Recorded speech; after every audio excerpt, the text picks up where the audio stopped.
open houses and see what they were doing over there in Smithfield, and was completely impressed with their program and what they're trying to do, and how they're helping people, help get into their first home kind of a thing. And anyway, I was just thoroughly impressed with that.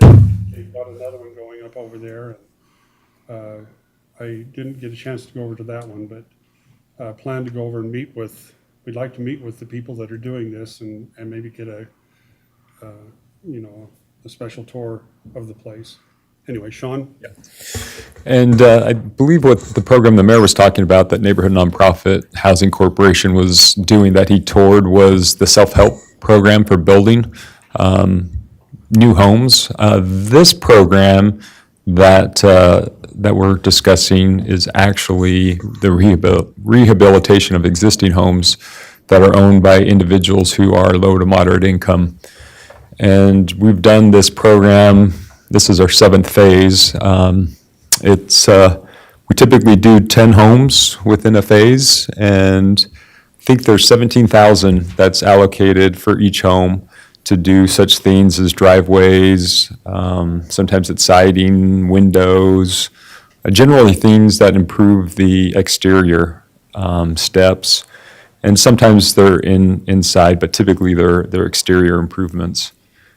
So with that, the city's obligation, or the RDA's obligation, is $20,000, which is the lowest that it's ever been for a phase, and that's just to cover the admin fees associated with Neighborhood Nonprofit administering the program, and they do a fantastic job administering the program.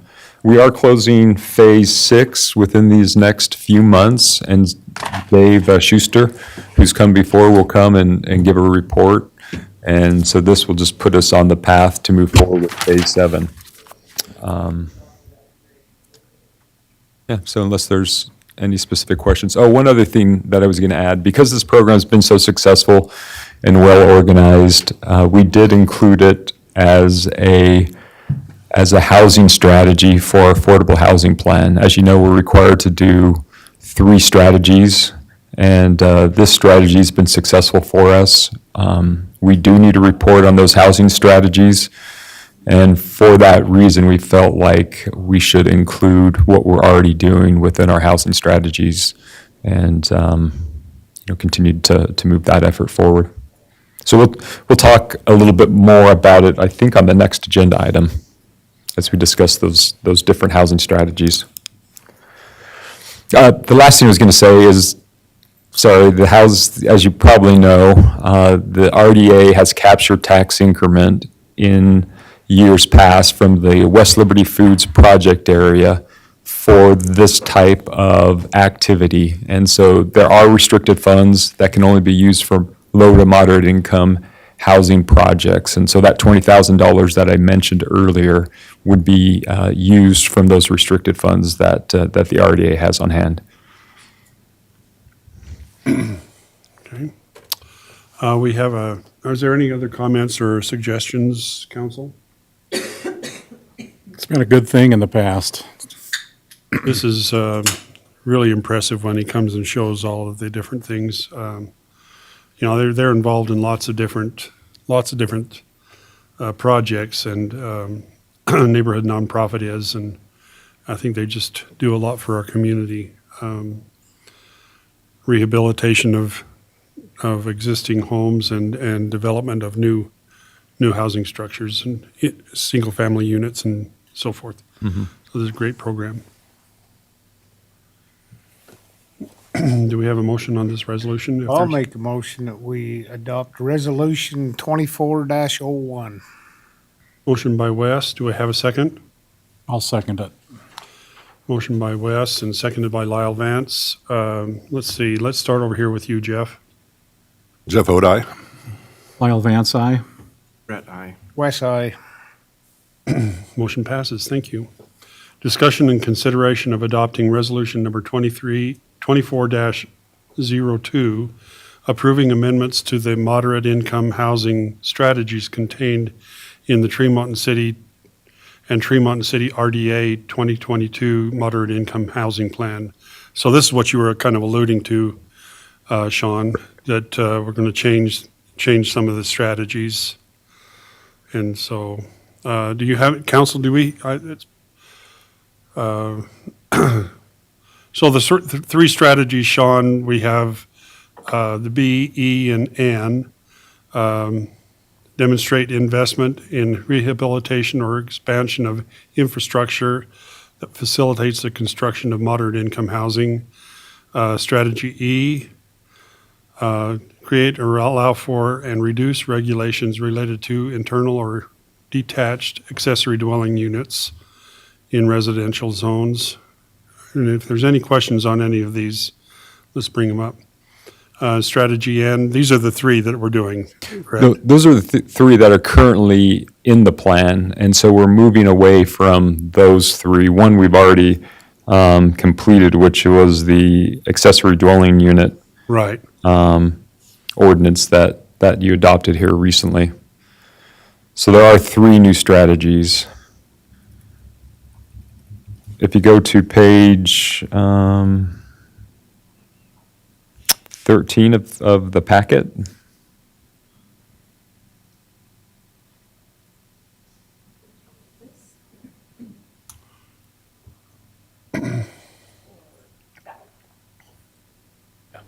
That one. Where we have, is this the C, Yes, the C one, rehabilitation of uninhabitable housing stock into moderate income housing? correct. And then L, reduce, waive, or eliminate impact fees related to moderate income housing. Correct. And then R, eliminate impact fees for any accessory dwelling units that is not an internal accessory dwelling unit. So anything external, right?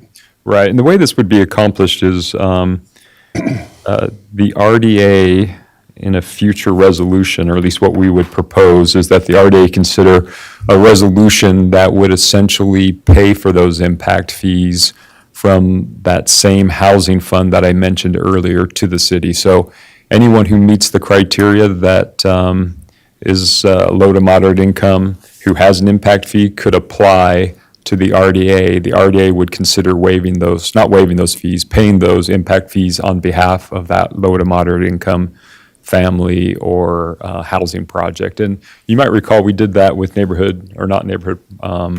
with Habitat for Humanity several years ago. They were constructing a home here within the city limits, and the RDA paid the impact fees on behalf of that family. And so that's really what's being proposed within those strategies. Those strategies are exactly as they're worded in the Utah code, and we need to do that in order to comply with the requirements of Utah code to list it verbatim. Okay. Is there a number of units that we're supposed to have per population, or? Well, we did an individual analysis, and you might recall there's some shortcomings within that analysis. My recollection was that it was somewhere in the 700 to 800 range is what we showed that we were short. And the reason why I don't think that's very telling is because I do believe that we have a lot of rentals that are going on. These would be individuals who own fourplexes or own a unit in a fourplex and rent them out. I think a lot of that occurs along 350 North. I think a lot of that occurs in the River Valley area. And there's just not a great way to capture what's going on within that segment of the market. And so that's why I feel like those numbers aren't completely accurate. Is there a requirement of some kind that the state would like to see us hit? You know, it's like, 10%, 1%, yeah, 2%. a percentage or something per capita that this is how many you should have in your community. Well, really, there's not. It's more focused on these strategies and complying with these strategies. That's not to say that might not change in the future. It's a very active topic. The legislative session, I believe, started today, and we anticipate that there's going to be a lot of discussion based on the governor's initiatives on the affordable housing. And so, but at present, you know, we did our analysis, and I was a little concerned too. And in the end, what we understand and what we have to report on annually is compliance with the strategies. And that's why it's important, I felt like, to amend the strategies and to make sure that we could fulfill our obligation to meet those strategies. And Mark and Sam and I, Sam, you might recall, is a consultant that we use. We got together, reviewed this moderate income housing plan, and I think we have a plan and a management approach to make sure that we can comply. And that includes Sam, and it includes being, you know, Mark. And I was trying to, as, you know, we wrote this plan, in the strategies, you have timelines and you have objectives, and I was trying to really think through what we needed to do so that it was an easy process forward to hit the compliance requirement, which, you know, we'll report come July of this year, and it'll come fast. If you're not really paying attention to it, it'll, you know, we'll miss the mark. So you said that we were 700 short or something. So apparently there's a number out there that they're suggesting that a city be at or something. Any ideas what that number might be? Well, that's the number, I think. It looks at, How many were short, right, but how many total does our city need? that's 700. And I can't remember, honestly, Brett, I can't remember if it's the 5-year projection. I'd really need to look at the analysis to know. You know, I could certainly get that to you. Maybe for the next meeting. It would be nice, and it'd be nice for Blair and Jeff to have that reviewed anyway. Yeah. So maybe in our next meeting, we could bring that forth, that's Yeah. whatever. Absolutely. Mark and I will work on identifying that one piece. I mean, we'll give you the whole plan if you're interested, but we could carve out that specific piece so it's easier to consume. Okay, thanks. Yep.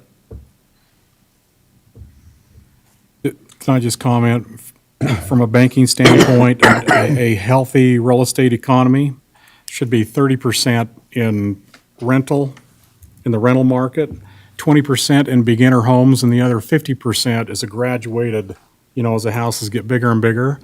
So when somebody comes in and wants to build an apartment complex and that type of stuff, we have to go through full analysis on that side of it. So if our area has exceeded 30%, we're not interested in doing, you know, apartment complexes. But if we're short on that, the bank's anxious to lend money out. So 30, 20, 50. Does the bank do analysis? I mean, do they have analysis that they could tell us what our They pull composition is? information from what's out there, and Tremonton, again, is really a sad situation because whatever numbers that are gathered are always in the parameters that Tremont City is in. And a person has to look outside that to see what our market is. I mean, you can't look at Tremont, period. You got to look at Garland and Bothwell and Elwood to show how the real estate market is in this area. So it's really tough when that happens. And it hurts because when people want to build something, you know, banks are looking at information that's still not quite there.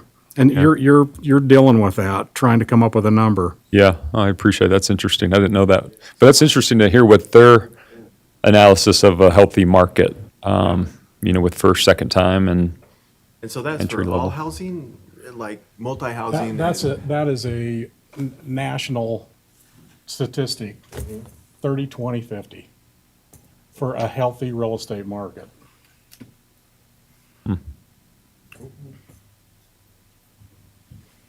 Do you have any idea where we're at in relation to that? No, that's what I just said. Those numbers are hard to get because everybody always looks at, you know, the Tremont and boundaries, and it doesn't show a picture of what's going on. That's sort of the study that Natalie's going to be doing for us. Yeah, that will help us. Then we can make a game plan and know what we're talking about. good.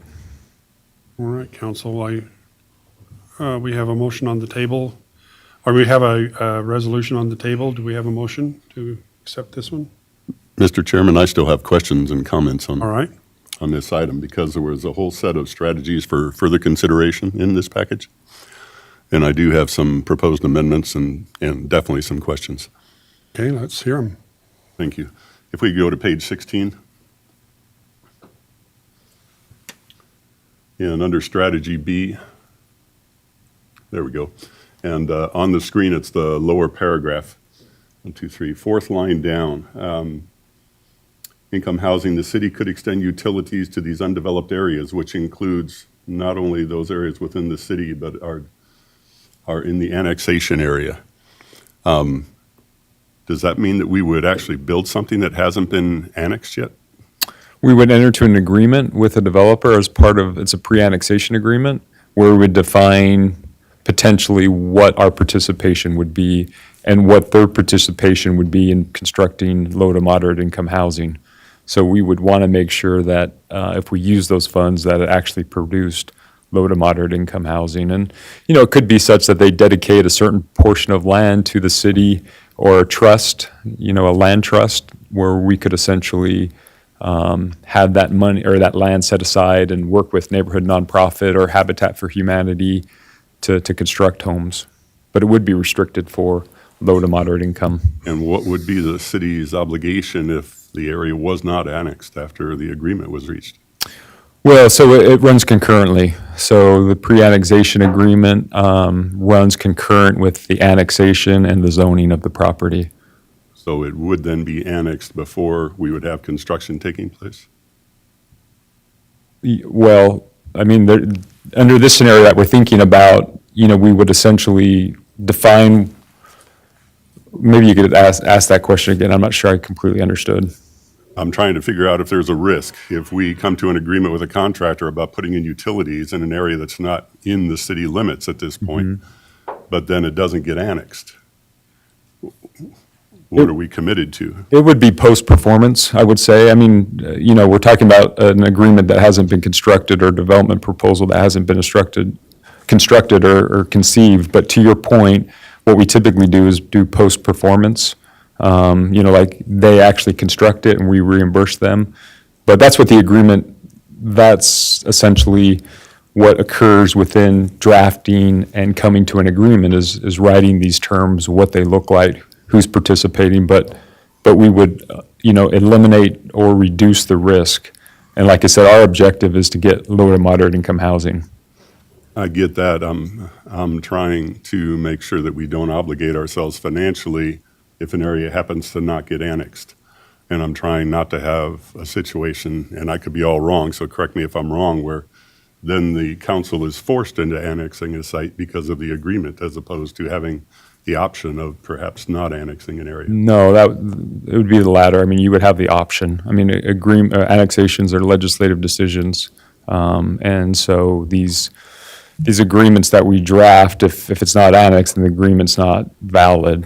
But we do try to do these agreements and annexations concurrently because we're looking at what does it take to serve the development and how are we going to provide municipal services. And that's what these pre-annexation agreements aim to do. And just for context, we're talking about strategies that we've identified that are on our radar because, you know, we anticipate that in upcoming years, we'll need to go back to the strategies section and select other ones. And so we've done some work to evaluate and vet these strategies out, and these are possible strategies that we think we could work towards implementing in the future. But they're not what we're held responsible for or obligated to report on. Got it. And then the next question in that paragraph, the second to bottom line toward the end there, it says developers would be expected to set.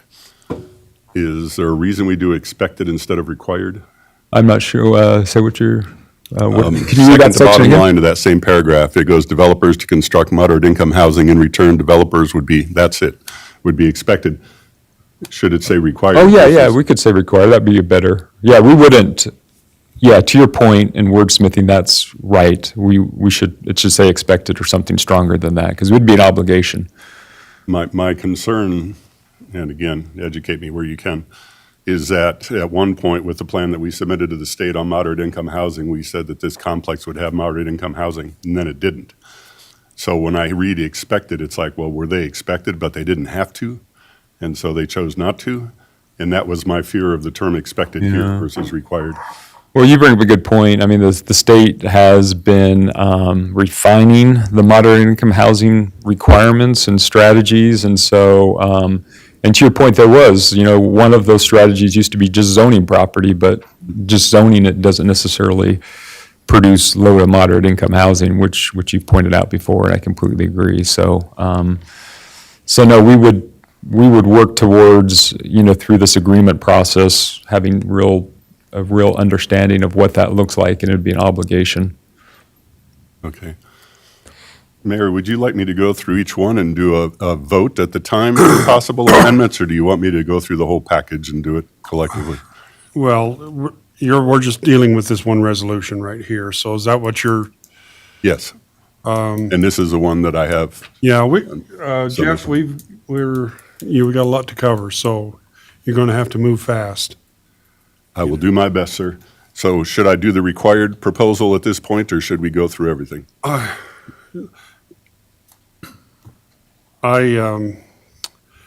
through the whole packet here, the whole resolution, Yes. how many changes do you have? Well, I have at least two, and then questions on a couple other items. Well, let's just work on the changes then. Let's see where our time, we are under a constraint on time, so. Understood. I think it's important enough, it's worth going through this. On strategy D, the long paragraph, just work your way down the page if you would, Lindsay. And the second to bottom line, once again, we have the word expectation, and I would wonder about requirement, replacing that word expectation.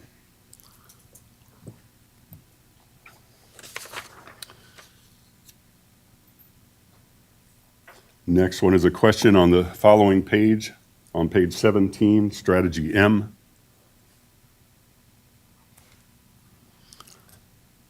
Thank you. So we're looking at the potential to create a nonprofit corporation where we're already using another entity at this point. So I understand that this would perhaps give us some flexibility, but is there any advantage to creating our own versus working with the entity that exists now? No, and so Sam helped draft this, and again, since these weren't fully vetted as far as implementation, we left them pretty conceptual, but yeah, I agree with your point. I mean, there's different entities that maybe could provide this service on our behalf, and maybe the RDA would not, or the city would not want to engage those. For example, Bragg is our housing authority, and potentially they could provide that service. So, yeah, we didn't really spend a lot of time getting real detailed in this section because it was just on our watch list. Okay. But if I heard you correctly just now, perhaps by using the wording it has there, it gives us flexibility. I think so. Like I said, I've read through it a couple times, but I didn't spend a lot of time in fully vetting these because they're just not as material For as, the future. Yeah. Right. I'm still trying to lay a little groundwork. If we could go to page 18, strategy X. The other amendment I'll offer is right here, and then, Mayor, this will be the last one. At the end of the first paragraph, we have noted programs and strategies, and I would actually like to add wording in there about Habitat for Humanity. Habitat for Humanity has done 3 homes in our town. The last one, new home, was dedicated 3 years ago. So while they may not be able to have the capacity at this point of the neighborhood folks, it's still a good entity, doesn't cost us money at this point, and so I would actually propose to add at the end of the sentence of that first paragraph where it says to moderate income housing and coordinating with the Northern Utah Habitat for Humanity organization. It kind of goes along with you talking about having flexibility with other organizations. There's some good connections through Habitat. Not only do they do good things, we just dedicated a house last Friday. Our contractor, I'm on the board, if folks don't know, with Habitat for Humanity, and our contractor happens to be Representative Tom Peterson. So there's some good connections with there, and he does incredible things for us and gets a lot of work done free or very low cost for us. So I think there's some good opportunities if we work with that organization. Well, I think there's that one and there's others too. Yes. I mean, I think to make it just specifically to them, as good as it is, there are other organizations as well. And so I think and these are things that are on the horizon. They are not in our, I get it. Neighborhood nonprofit, same thing though, and we do mention them. yeah. Well, I'm we just mention them saying specifically. here in this sentence, we ought to include and others or, Amen. Totally agree. Yes, sir. okay. And if that's the case, I think that I just don't want to specifically, mention just them and not. Well, I get it, but we do with neighborhood Okay. nonprofit. We do mention them specifically. All right. And I did get the opportunity to go to their open house last Thursday in Hiram. So Impressive Homes, it's a very different deal with Habitat. Habitat's a zero interest versus 5.125 interest with a neighborhood nonprofit. So pros and cons to each one. All right. So is that, you covered all your bases? Yes. Okay. All right, council. Let's, In the two places, changing the word expected to required or requirement, and then if you want it, adding the, and let's just not exclude the, I make can live with that, exclusive. and others, but something that opens up the door to other possibilities. Good with that. And so I move for those amendments, Mayor. All right, do we have council, do we have we have a motion by Jeff, do we have a second? With those corrections, I'll second it. Second by Lyle Vance. Let's see, Lyle, you're up. Lyle Vance, aye. Brad, aye. West Side, Vote aye. Okay, motion passes, thank you.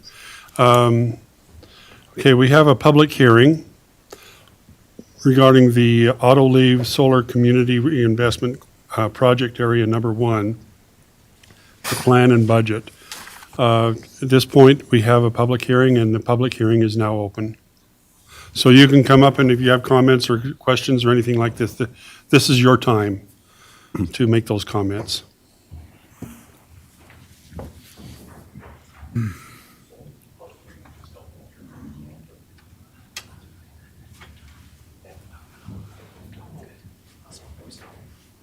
Oh, yeah, you can sit up here.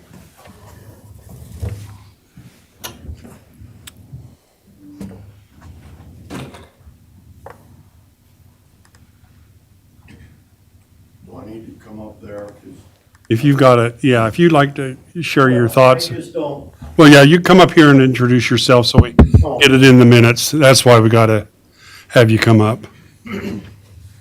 so I gotta tell you who I am and what I'm here for. Yeah, specify who you are and then, It's from the Garland Cemetery Special District.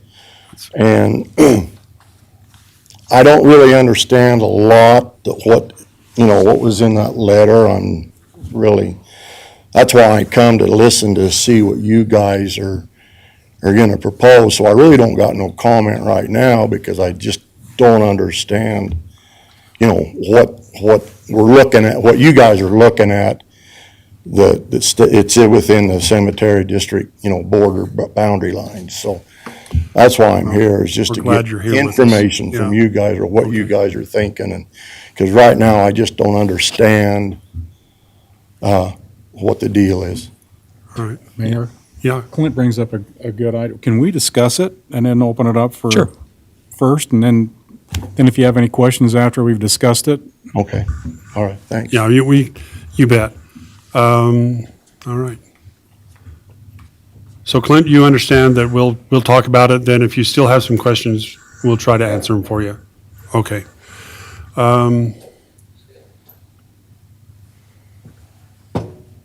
Okay, the public hearing period is over. Thank you, Clint. Thanks for coming up. New business. Discussion and consideration of approving resolution number RDA 24-03, adopting the solar community reinvestment project area number 1 plan.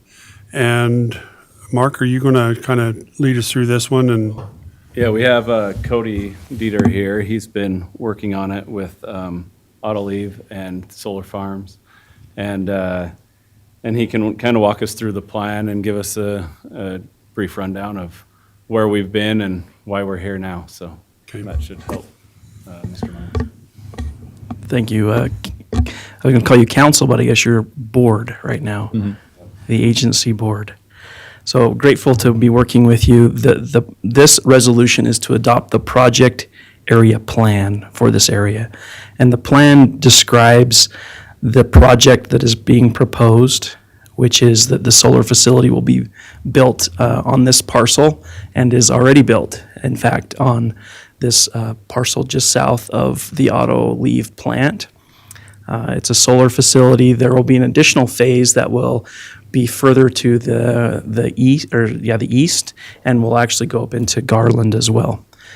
So this project will generate solar energy for Autoliv to help it meet its long-term sustainability goals and generate green power and reduce its carbon footprint. I represent Solar Farmers, which is the entity that built and owns the solar array. For tax reasons, Autoliv does not own the facility. They just want to buy the power from my company.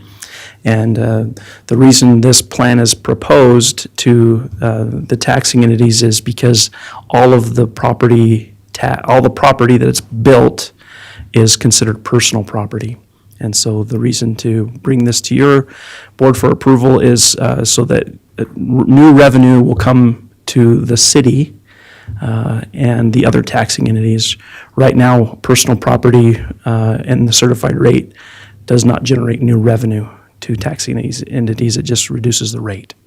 So that's why this is being proposed. And the plan, which is the purpose of this resolution, is to describe the facility and how that works. You'll also have a project area budget that you'll approve next that will approve the dollar amounts that are being discussed right now.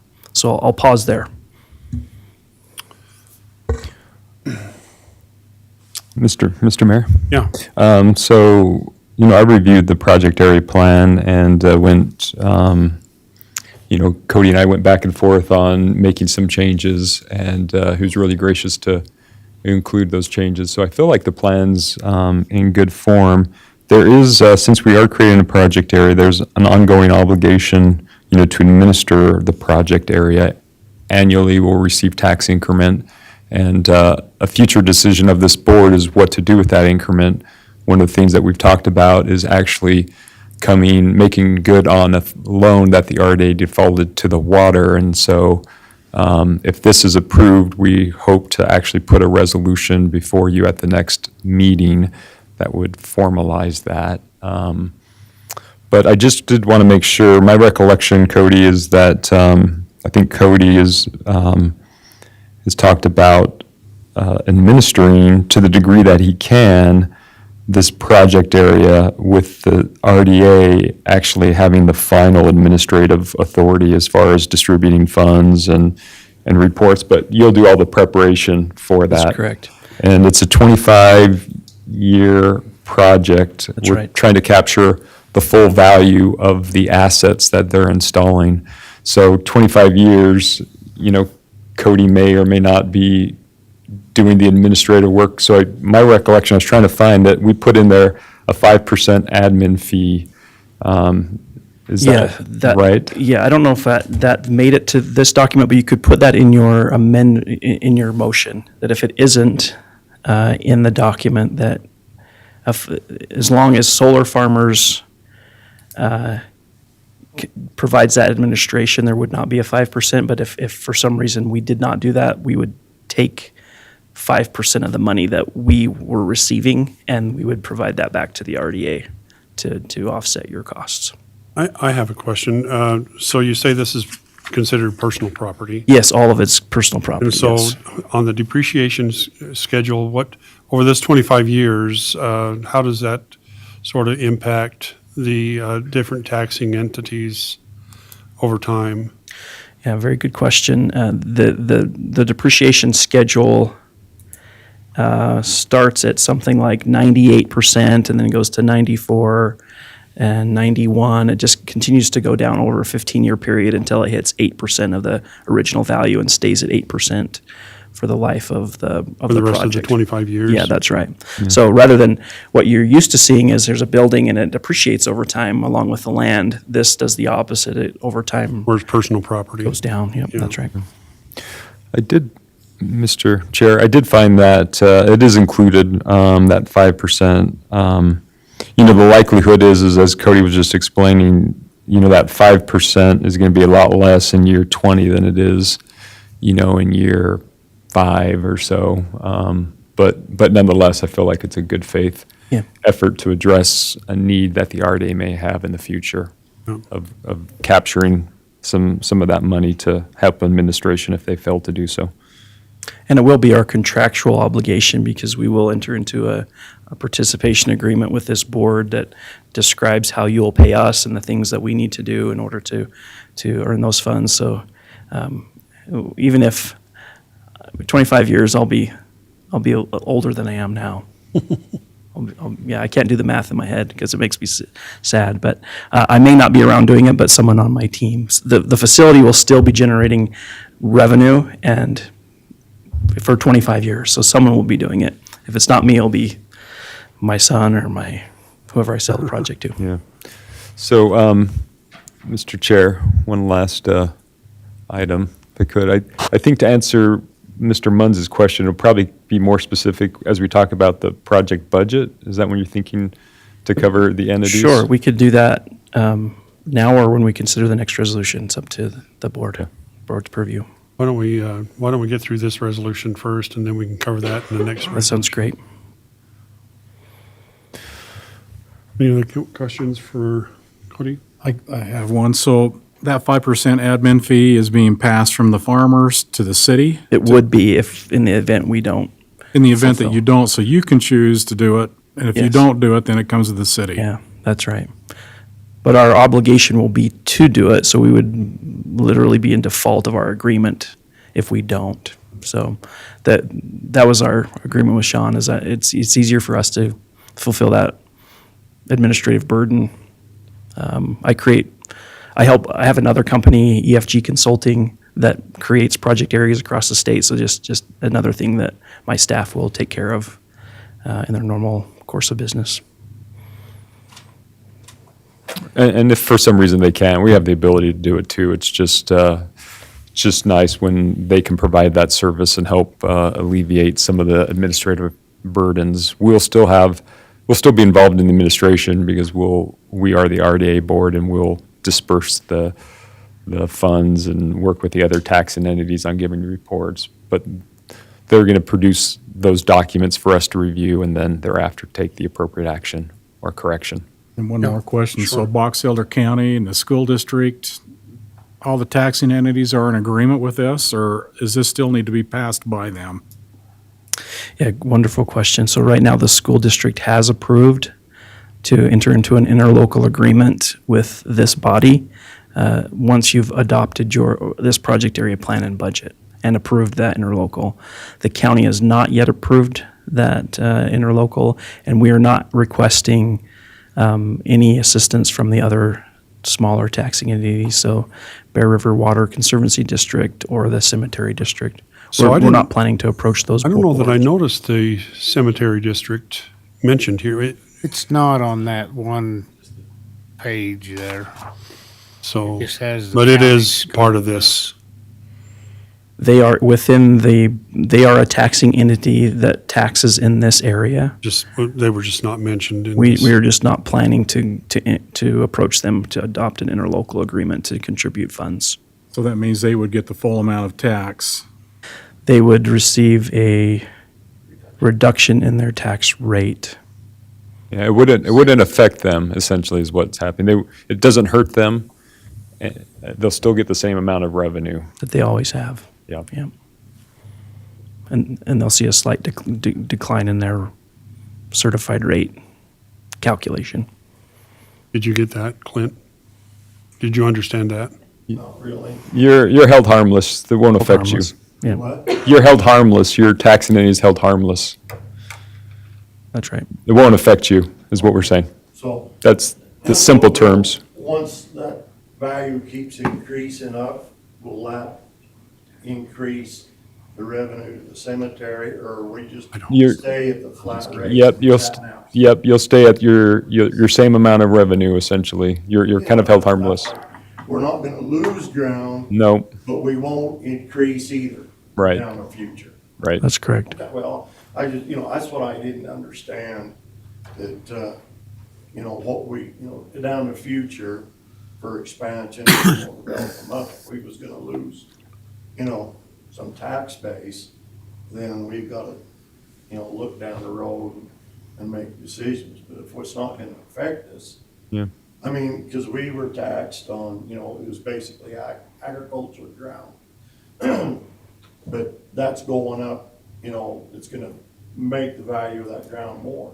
But that's not gonna benefit the cemetery district at all. That will. The fact that the property moves out of Greenbelt into a different zoning, you will receive new revenue for that. Yeah, you bring up a good point. You'll see a bump, I guess, if anything. A small bump. Yeah. Yeah. I'm sorry, one more question. No, you can ask as many as What you'd is the like. tax rate on personal property in Box Elder County? I've forgotten. So it is the same rate that you levy, same property tax rate that you levy. So So 0.075%. Whatever the property tax rate It's is. closer to like 0.003. Oh, from Tremont, from the taxing, It's the certified tax rate applied to personal property. yeah, I'm the just, same I'm rate. just trying to figure out what 5% is of 17 million bucks on a tax rate. So I can give you some thoughts there. 5% would be, it would be 5% of the total amount that would be, that we would receive as solar farmers. So the first year is lower because it's only one phase, but as soon as the phase two comes on, we would receive 70,000. So it would be 5% of that, so 5% of 70? it'd be like 3,500. Okay. That's quick. Curtis? Okay. Numbers, what we did.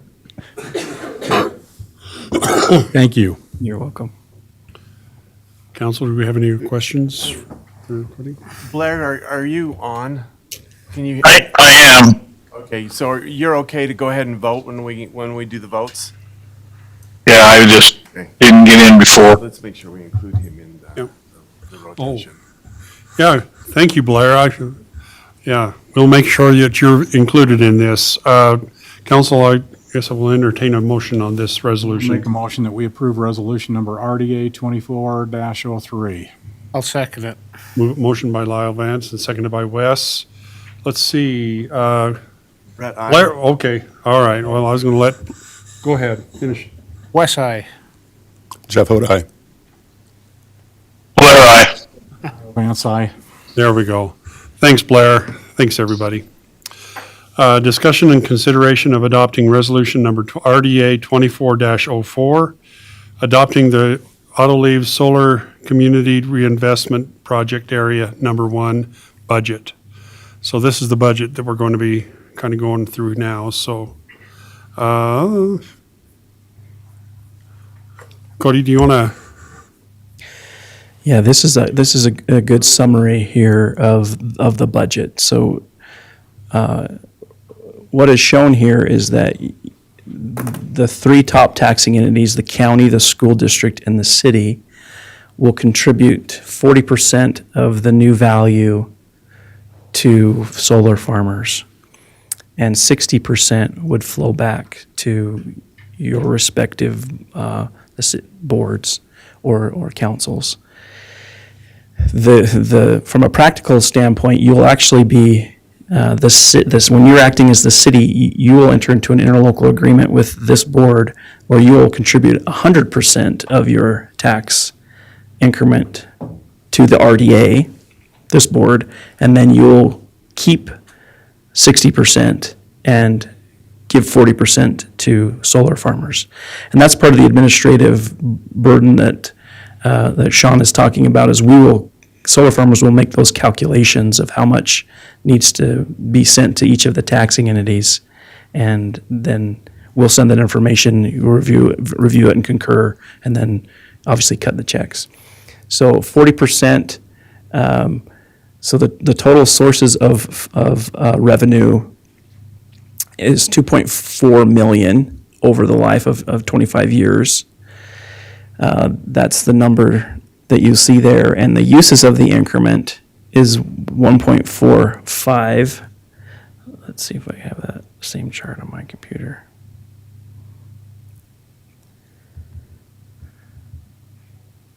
Yeah, okay. And so the part that comes to solar farmers is the 892,000 over 25 years, that bottom portion. And the uses of funds, tax increment to taxing entities, the second box down, that will be the total amount of revenue on the top three lines that will flow to those three respective bodies over a 25-year period. The bottom three, even though we show those, the revenue won't flow, it'll just be a reduction in their tax rate to that equivalent amount over a 25-year period. It's a very small amount. So this will be the same amount every year, even though there's depreciation going on? It won't be the same amount, it will be a smaller amount every That's my year. question. Okay, so Yeah. it goes according to the depreciation? That's correct, yeah. Okay, Yeah, all right. That's the total for the whole project. over 25 years. 25 years. Yeah, That's right. yeah. And it's obviously higher in the front end. So for example, the city itself will receive 7,000 in year one and 21,000 in year two, and then 20,000 kind of goes down to 19, 18, slowly goes down over time. Yeah. And the reason it's lower in year one is because we only have one phase, and then you'll have a second phase in year two. Yeah. Right here. That is beautiful, isn't that? I used to brag to my wife that I could create beautiful spreadsheets, and she doesn't care, and most people don't either. So, but I'd be happy to discuss any of that with you if you'd like. But that is formally what you're adopting in the project area budget, is that framework. And to be really specific, what you're adopting is the percentage rate, that you're contributing 100% and you'll receive 60% back. All right. Questions, council? Okay. So Mr. Do you have anything to? Yeah, I just want to make sure, it's been a long time since I reviewed this and talked. So the taxing entities, the RDA is capturing 100%, Yes, and then the RDA is remitting 60% back? to each of the taxing entities that are participating. Okay, and then you're going to get the 40%. And solar farmers get 40%, that's right. So the RDA is not going to receive any tax increment for itself then? Is that what you're saying?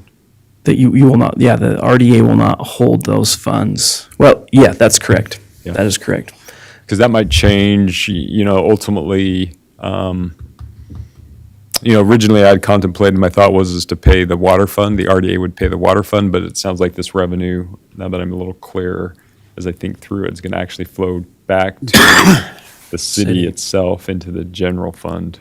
But that is something that you can choose to put wherever you want when it comes back to the city. So there'll be a check written from the RDA, or however you do it, Yeah. to the city, and you could say, actually, we want to give that to the water fund to make, Sure. you could do that. Do a transfer or something like that. Yes, you could certainly do that, however you chose. Okay. Yeah. Can you help me understand what the water fund is that we're trying to pay back? Well, so, please, yeah, that'd be I got a lot excellent. of history with this. Clear back when the first development happened with Malto Mill, there was a whole bunch of improvements that went down into that north area. A large chunk of that was funded by the water fund loaning money to the general fund the water fund loaned the money to the RDA So the RDA would do the construction. And the course of the increment was supposed to pay back at the RDA, or the increment was supposed to reimburse the RDA, so the RDA could then repay the loan to the water fund. The RDA only had a specific project period, and it had a much bigger area that could be developed out there within it, but nothing more really developed to help repay that loan. And at a certain point, the city hit a point where that loan was not going to be repaid. And rather than sitting and accruing interest that was due based off of the note that was signed between the city and the RDA, the city elected the option, or the RDA elected the option, or sorry, the city elected the option to forgive the loan to the RDA. It was going to be declared insolvent anyway. It wasn't going to have the money to repay that loan anyway. So it was basically writing off an uncollectible debt, is what it came down to. Now there's going to be money coming in that would actually reestablish the ability to collect on that loan and actually resume, at least help the RDA, help the water fund recover some of the money that was loaned back during that time frame.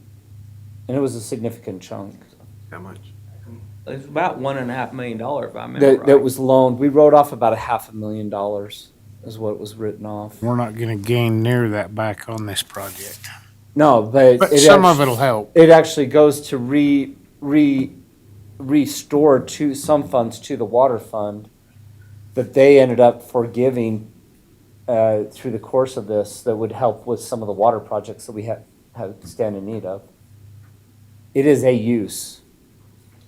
Once again, it's a proposal. There is justification for doing that based off of this, but as been mentioned, the money could be directed to any other capital project any other, it should be a capital project, because this money will run out. But it could be directed where the city council decides. Get your question answered. Yeah. Thank you. Right. I guess we can entertain a motion on this resolution. The budget, RDA number 24-04.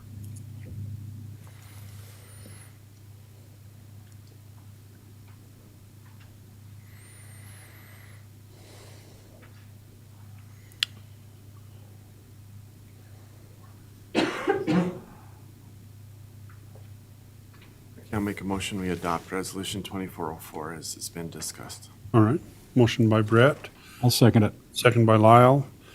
Let's see, I think it's you, Wes. West side. Jeff Hodi?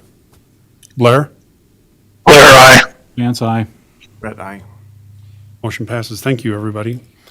Discussion and consideration of adopting resolution number 24-05, approving the interlocal cooperation agreement with Tremont City regarding the Autoleaf Solar Community Reinvestment Project Area Number 1.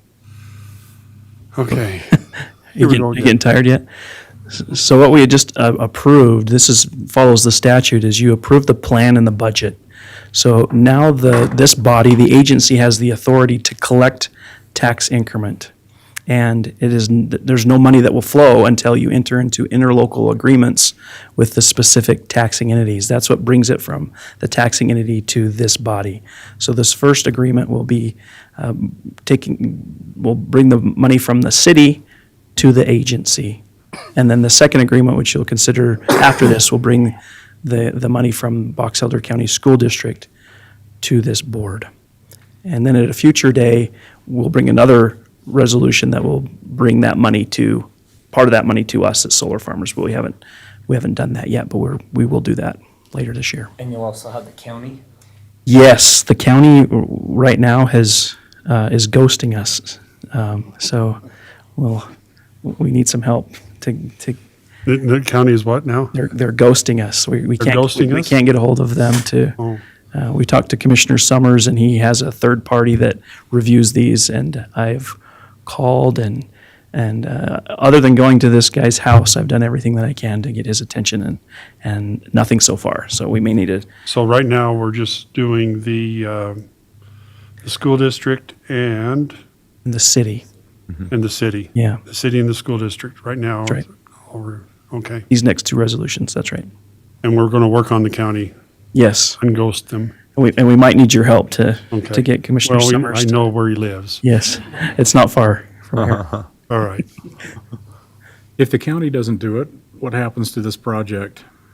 Well, the increment will flow from you and from the school district. What would happen is the county will lose revenue that they otherwise would have received. We will be short some revenue too, which we don't like, but we will live with that. But the project will continue, and unfortunately, the county will only see a reduction in their certified rate rather than new revenue to help them pay for projects. So, All right. I guess item number, And just- yeah, Curtis. Just to clarify, since I'm a numbers guy, at that point, would this board be required to come back through and adopt a modified budget since the current budget includes the county in it? you wouldn't necessarily need to do that. This might be thinking of as the parameters under which you will approve interlocal agreements. So if you wanted to do that at a future date to clean it up, you could, but you wouldn't need to do that. We'd want to. We'd want to see what's going on. Yeah. What we really want is the county to participate. That's what we want. Yeah, yeah. The reason I wanted to bring this up is that this budget is a parameters. It's a framework for how it'll work. It sets the guidelines for, and the structure for payments and the structure for how the interlocal agreements are adopted. But if somebody elects not to participate, it's like they themselves have struck themselves out of the parameters. So this board wouldn't, if I understand this. You're right. This board wouldn't necessarily have to readopt the parameters per se. They would just continue on affecting the parts where people have adopted in. I agree with that. I would say, though, it does get confusing in administering some of these project areas over the life of 25 years when there's pieces that don't quite equal up. And so whether you do that or not, you can decide, but there is a practical reason for having things more exact because it eliminates a lot of confusion years into the future. Fair point. Okay. So, so we need to have a little heart-to-heart with Stan, what you're Please. telling me. Yeah, I would love that, yes. All right. With that, council, are there any other questions?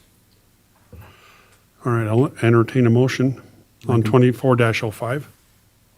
Make a motion that we, Oh, hold on just a minute, Blair. Did you have any questions?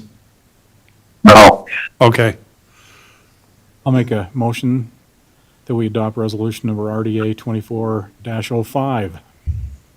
Motion by Lyle Vance. Do I have a second? Second. Second. Second by Jeff and Blair. Let's see, I've forgotten where I'm at now. Let's see, I think it's you. Jeff Odi. Blair, aye. Blair. Vance, aye. Brett, aye. West side. Motion passes. Thank you, everybody. Okay, the last item, item number F, discussion and consideration of adopting resolution number 24-06, approving an interlocal cooperation agreement with Box Elder County School District regarding the Autoliv Solar Community Reinvestment Project. So the same thing all over again, just the school district this time. Correct, sir. The school, Oh, as a school district, they've accepted, right? They've already acted on this. Yes. so I'll make a motion, we adopt resolution 24-06. Motion by Wes. Wes, seconded by Brett. Let's see, oh, I'm getting myself all mixed up now. Let's see, Blair, you're up. Blair, aye. Vance, aye. Brett, aye. West side. Jeff Odi. Very good. All right, that concludes the business for the RDA. We stand one more motion Make to a adjourn. motion, make a motion that we adjourn RDA meeting. Second it. Motion by Lyle Vance and second by Wes. All in favor? Aye. Aye. All right, thank you. Thank you, everybody, for very helpful meeting. A lot of explanations here, but it's going to be a great project for for this area. And it's kind of cool to see the solar farm go up. All right, we're going to move into, should we take just a 3 or 4, do we need to take a 3 or 4 minute break? I figured we did. All right, so, Now or never is what you're saying, Mayor? We kind of bypassed him. Clint's got something. okay, Oh, hold on just a minute. To give us insight on that project, and so, Did you get your questions sort of answered? I, You got them answered? well, I hope so. All right, Arlen and I will be a little more educated on this stuff than what I am, and so okay. we got enough grounds to, And ask him, he'll answer any question you need. okay. All righty. Thanks, Thank you, Clint. guys. See ya. We'll see you. Hey, Cody, when are you thinking the participation agreement will, That was the most intense RDA one. am I saying that right? Is it? Been a long time. Well, there's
So we have on our workshop agenda a review of the council meeting agenda, but I think what I'll do is skip down to item number 2, which is the discussion of the effectiveness of the Midland Square project, and we'll, I think Councilmember Holt wanted to put this on the workshop agenda. So with that, we'll get started. Maybe just to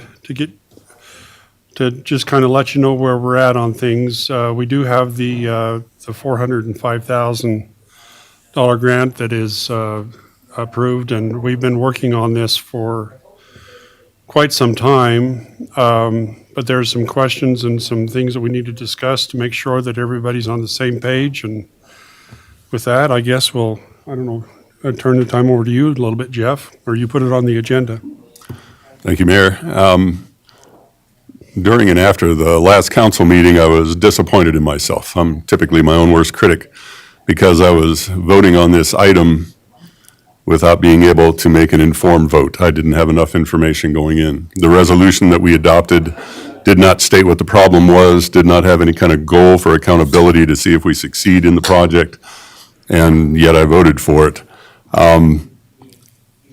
So the concern came through that could we spend significant tax dollars on a project and then it doesn't succeed in achieving what, without writing, we were hoping to achieve. And also following the council for the next at least 3 to 4 days, I had people approach me on this issue who were disappointed. Number 1 with me, number 2 with the project. They are not supportive of the project taking place. I tried to do some more research following that to find out what details I could, and then share that with the people, well, I got to most of them, who were sharing their concerns with me, and then see if their opinion had changed after they heard more of it. But I was trying to assume things, and correct me if I'm wrong on any of these, the objectives to reach the assumed goals. Number 1, lack of site that draws people to downtown for special events and also on a daily basis, including during business hours. So we don't have enough people coming downtown on a recurring basis throughout the week. B, lack of restaurant or restaurants that will draw a significant customer base to sustain their businesses. C, a lack of beer being offered at the one non-fast food restaurant due to state local proximity restrictions. And D, real or perceived lack of adequate parking. Those are the things that I heard repeatedly, including from restaurant owner. So the proposals from the opponents, which I received from them, assure that the public downtown site includes one or more features that will draw people to it both during events and daily when no special events are occurring. Water features, something else, something to draw people on a recurring basis. B, entice one or more non-fast food restaurants to locate downtown. Sydney's just moved this last weekend, for anybody who's been to Sydney's in Manaway. We're all sad. So, me too, I'm a user. The owner lives in Preston. Manaway had not treated them very well, and the restaurant in downtown Preston had closed, so the city approached the woman who owns it and her brother. She has 60%, he has 40%, and enticed them to come to Preston, and so last weekend was the last day they were open in Manaway. But she lives in Preston too. She lives in Preston, so yeah, get rid of that commute, understood. And I'm not trying to say that should be the case. I'm trying to show it more as an example of what could happen. Resolve proximity restrictions, and I've done a lot of state research and been in contact with the alcohol folks about that. And D, create a city parking facility, garage or some other thing that could provide adequate parking and hopefully covered that it would even suffice in weather like this, that somebody could come to the restaurants, come downtown, come to events, and we could handle more parking in a location. Now, some of the proposals varied. Some people wanted Midland Square to be the parking facility, parking garage, and then push the rest of it back on our property here, back more toward the tennis courts in the back area. And then I've heard from at least 2, yourself included, no, reverse that, actually 3, have Midland Square be the draw facility and have the parking further down, closer to the tennis courts in that area. I see pros and cons to each, and I won't take a long time at this point going through those, but pros and cons to each of those.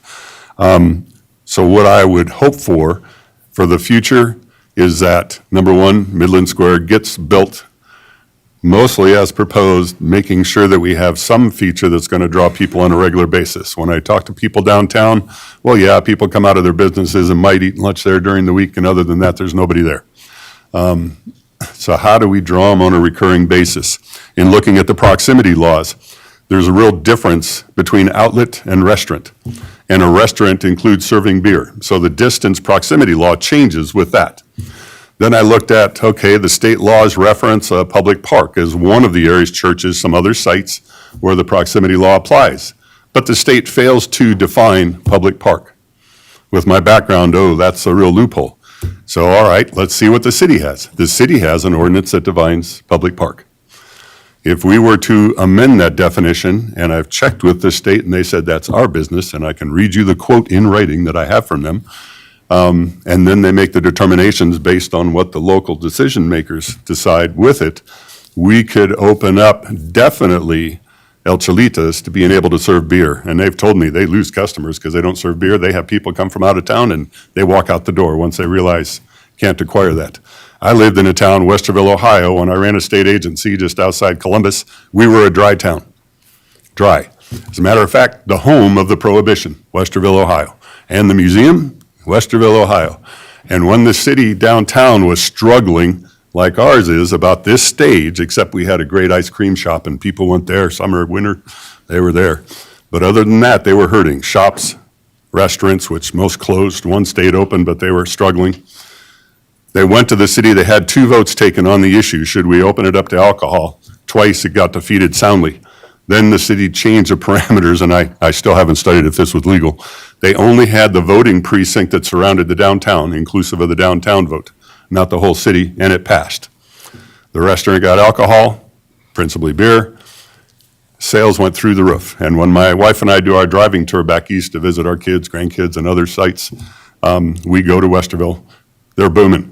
Shops, restaurants, the town's thriving, doing well. Parking garage, and I'll try to be quick. Fredericksburg, Virginia, when I worked in Washington, D.C., I lived in Fredericksburg. They were struggling like we are with the downtown. They have a ton of history back to the Civil War. A lot of buildings built in the early 1700s, amazing history, but struggling for parking. Ultimately, about the last 4 or 5 years I'm there, they built a parking garage. It was most of a block away from the main street, and for a year or two, they struggled to make the people aware it was there. After that, significant usage of that parking garage. So I would hope that all these things could be taken into consideration. Also, one last item, the building that's been cleared on the corner from Midland Square, story that I can't verify, but I've heard, is that the gentleman who was clearing it intended to have a restaurant and wanted to be able to serve beer in there, and that when he heard all the restrictions, he stopped. And if you look there now, you don't see him in there day to day. Well, I can answer that, Please. address it, because we've talked to them, and they would like to have that option. They would like to try to work and get a restaurateur to come into that space, but they had no contracts, they had no obligations. Okay. It was just something they inquired about to try to help give them flexibility.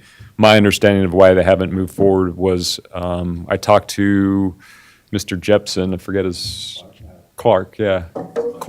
He said there were some issues with the partnership that they were working out, and that was last fall, kind of, he was doing weed cleanup. So, where they're at now, currently, I'm not sure, but yeah, they would be interested if that opened up, because then they could market the property, but it wasn't what stopped progress on their project. Okay, thank you. I haven't done a detailed measurement, but I believe that that corner is far enough away from the church that it could serve beer in a restaurant. Which That's building is it? Right across the Midland Square, just west, The Candy Bomber north? building, to the west. Candy Bomber building. Yeah. Oh, okay. I- To the west. But if we got one or more good restaurants downtown, I think that would be a huge draw, and had adequate parking that people knew about, that I think we have a good potential to be successful. Yes, we do. And I appreciate that. I have also spoken with people. I spoke with the people who were the original committee that put this together, because I was a little concerned about what they would think of us going through and redoing, re-landscaping everything, and Colleen Johnson and that group. Anyway, they're very much in favor of us going forward. They feel like this is a step in the right direction. The only thing that they ask is that the people that originally donated money toward the square back in the day, that somehow we keep them, that we don't forget those people. But they're very much in favor of this, and they like the design. I think one thing that we've taken into this consideration parking, because that is an issue. But in the design of this, I believe that by opening up that southeast corner of the square with the gateway and everything, I think that will sort of naturally sort of attract people to park in those areas. Before, it was a little confusing as to how to get into the park from there, and this may be a good way for people to meander on through and work with and go to the stores and everything. The whole idea of this the whole idea behind this was to be a catalyst to Main Street and to bring people into the downtown area. This fellow by the name of Roger Banner, right? Roger Brooks. Brooks, oh, Yep. I don't know how, Roger Banner. But Roger Brooks, his whole point is develop a gathering area and just start having things and people draw people into the downtown area, and naturally some of these restaurants and some of these other, facilities will start to naturally just start to come into the area. So that's really the idea behind this, is to be a catalyst to downtown. I don't know, is it, council, do you have any other thoughts or comments on any of this? Sort of I think my feeling is, and correct me if I'm wrong, most everybody feels really good about it. We had them come in and put trees into the grassy areas because we felt like that was going to be an area where there was, shade needs to be, we need to have shade. And the trees, they felt like these type trees, we can still do the farmer's market and some of the other gatherings, in the area. Some wind cells. I'm sorry, What about some wind cells up there versus trees? Wind sails, I Yeah. guess, explain those to me. You get 3 poles and you run these triangular shapes around there Oh, on canvases, and, with Nucor and everything around here, we could get the steel pretty good, but you could get those high enough, you could put all the tents and everything under them, and you could provide a lot of shade. until the trees get Well, going. don't even put trees in, because if you look at some of the really neat cell shades they've done, they look really cool. We did talk about doing those shade structures over the alleyway where there'd be dining and tables. So I think part of it is to have, I think there is something magical about trees, honestly, and so having a balance between those man-made structures and the street trees, I think will add, add balance to the site, but obviously that's a decision to be made.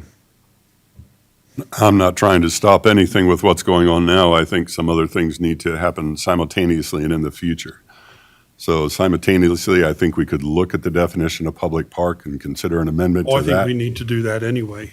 And then also for the future, I would hope we would be looking seriously and not too distant in the future, some type of parking facility that would assist in the location. So people knew it was there, they could use it, it would give us greater numbers. Because even if and I forget the number of vendors that we could have there for the farmers. 59. 59, where do they all park? There's the parking in the back, I get it, but that's taking up a lot of what the public could be utilizing also, and so it's enough. taking space away from the public. So that's a concern. My concern is also more distant into the future. If this town continues to really boom in population, what the state will do with Main Street. And I said this in the campaign time, and I know it because I used to do special projects with Secretary Mineta. When he was Secretary of Transportation, the first thing they do when a state highway gets an F grade because it's too long a delay at a streetlight, they will change the timing on the streetlights. So everybody on the side streets will get longer red lights, longer green lights on Main Street. If that fails to get rid of an F grade, which impacts the funding that the state receives from U.S. Department of Transportation, then they take parking off of Main Street and try to make it 2 lanes each direction. And that's, quite frankly, not an if. That's what they've done. And I used to watch it. And that's my fear here. And then we lose the street parking. And so thinking that far ahead into the future of having a parking facility could alleviate the Very distress good that could thoughts. cause. Yeah, I think you're right on with that. Parking has been an issue for forever. It was an issue back when we were thinking about doing it the original time. And so, we've talked about some possibilities for additional parking and that kind of thing, so. Okay, council, any other questions about any of this? Before we drop that, what other places are there for additional parking? Well, what we're thinking,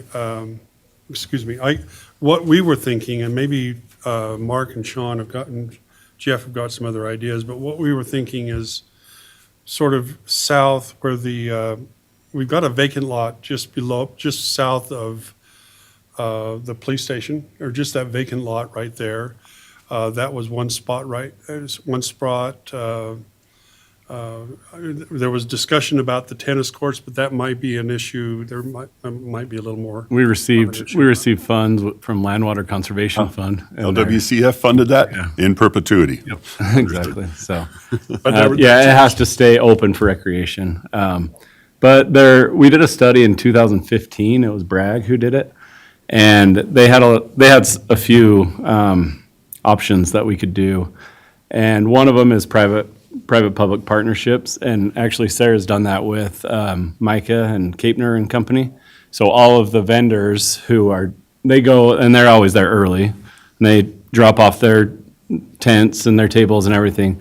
Then they head across the street all the way over to the back of the old bank parking lot to open up street parking and our parking here at the city office building for the people who are using it. So we try to move their cars as far away as possible so that we have as many cars for people who are attending.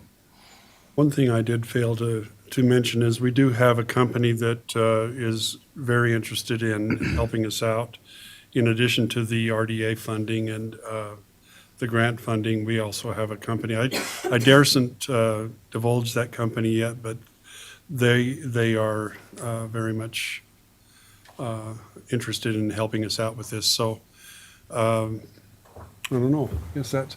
I didn't realize time had slipped away from us. We'll go ahead and, if there's no other questions, Jeff, I think we'll go ahead and break for just a few minutes, and then we'll start up with our regular meeting at 7 o'clock sharp.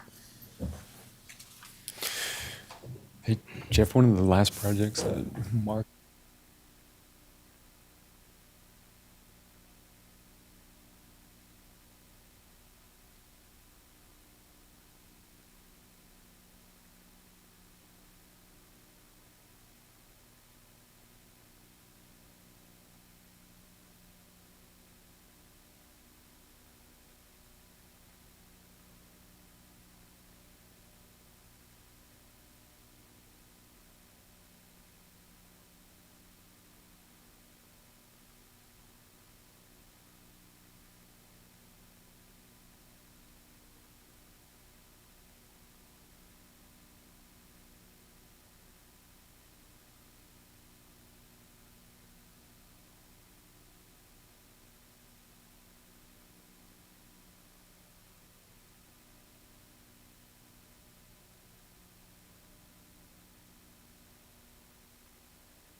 with our council meeting. So.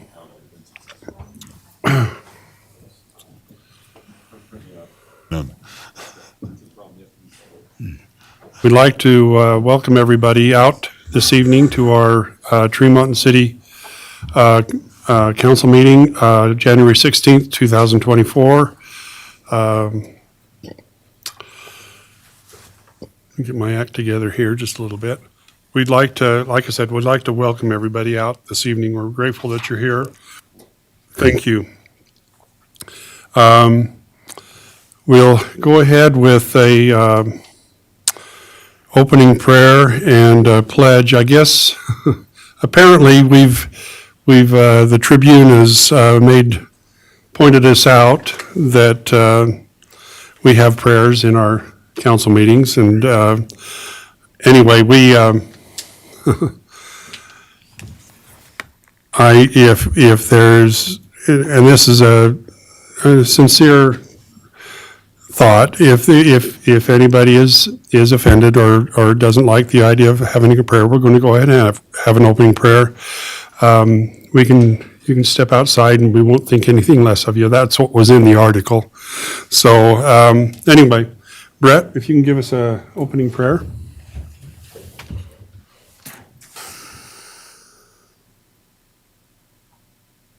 Our Heavenly Father, we're grateful for this opportunity to meet tonight and discuss the matters of this city.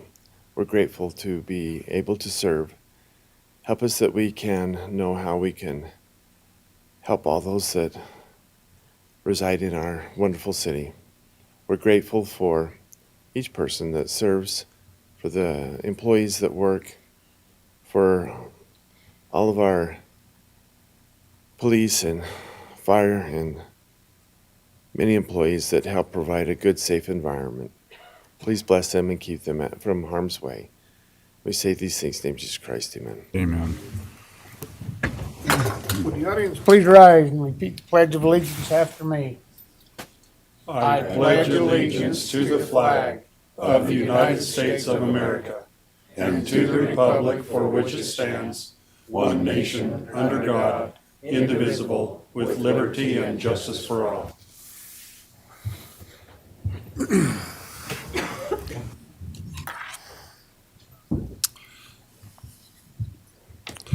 For those of you who are new with us here to this evening, I'll kind of go around and introduce everybody to you so you know who we are.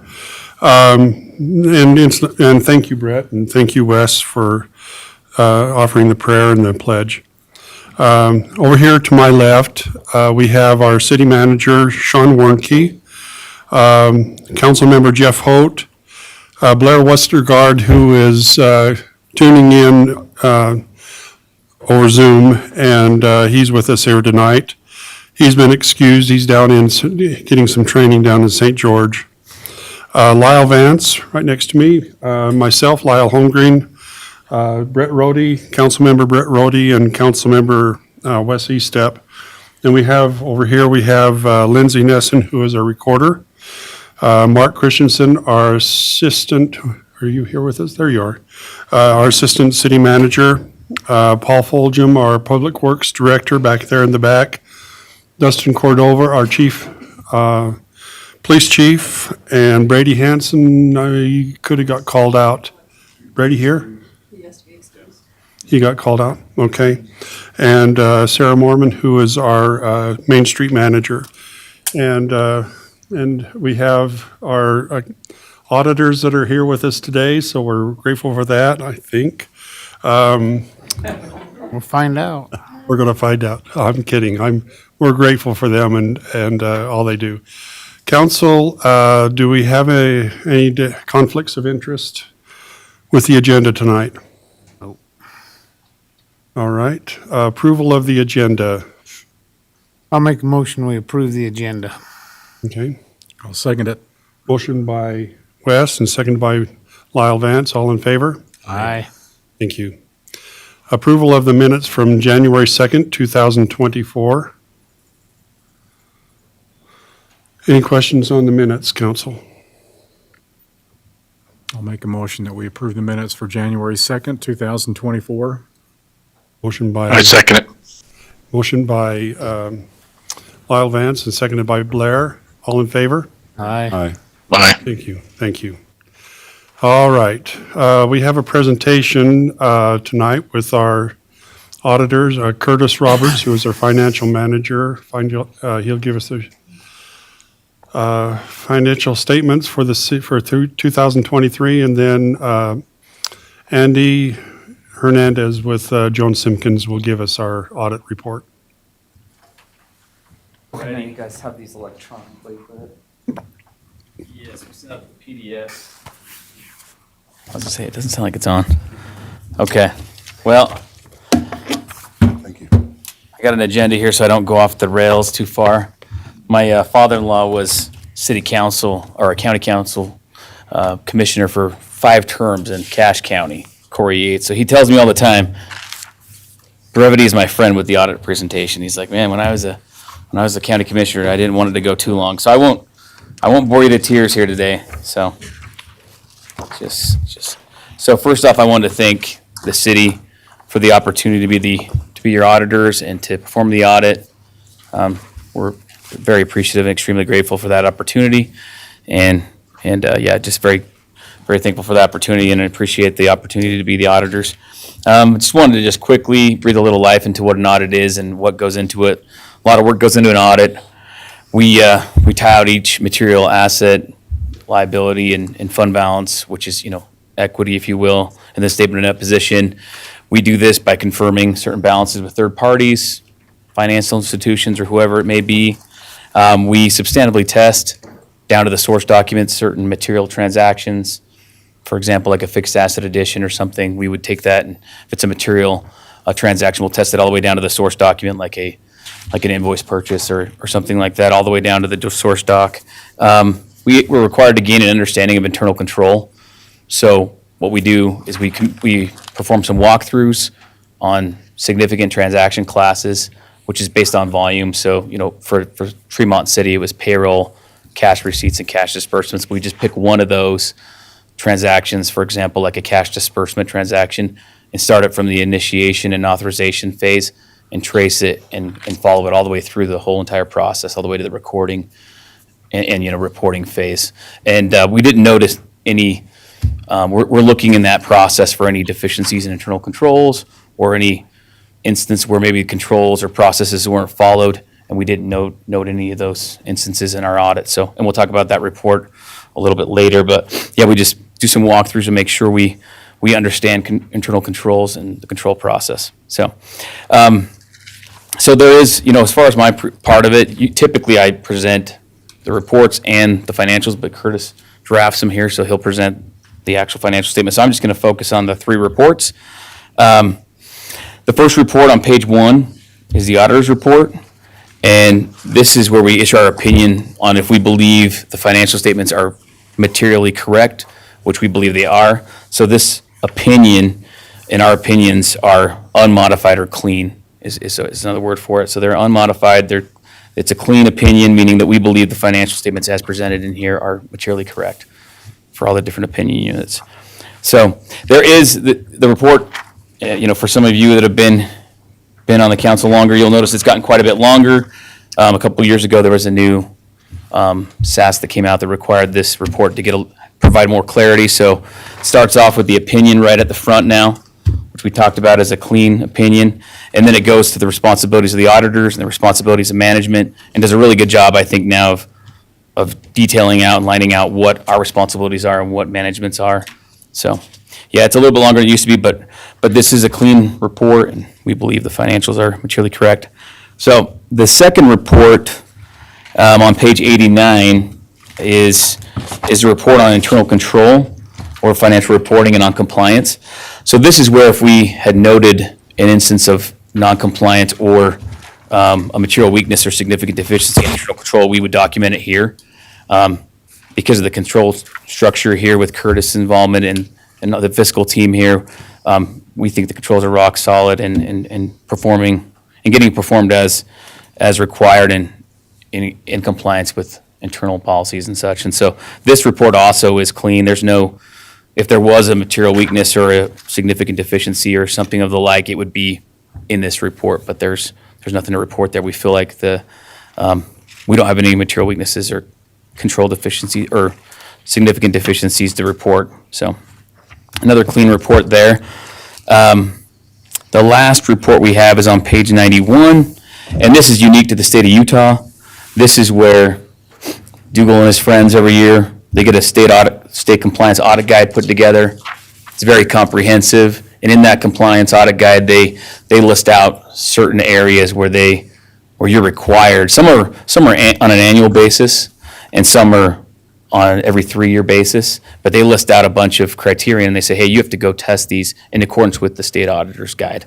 And they issue that every year, and we follow that guide and the programs that they provide to test those areas. So you can see here, some of the areas that we tested. Here's the areas we tested in the current year. Like I said, some of those are required every year, some of them are every 3 years. But for example, like fund balance, we test that to make sure there's not excess fund balance. You can't have fund balance that exceeds 35% of the city's general fund revenues in a given year. That calc came out to be 25%. So we don't have excess fund balance at the city. You got to make sure there's no negative fund balance. There's just testing related to all these different bullet points in here. So yeah, and like I said, it comes straight from the state compliance audit guide, and we follow that to the T. We did note in here, so this report, it stretches on a little bit.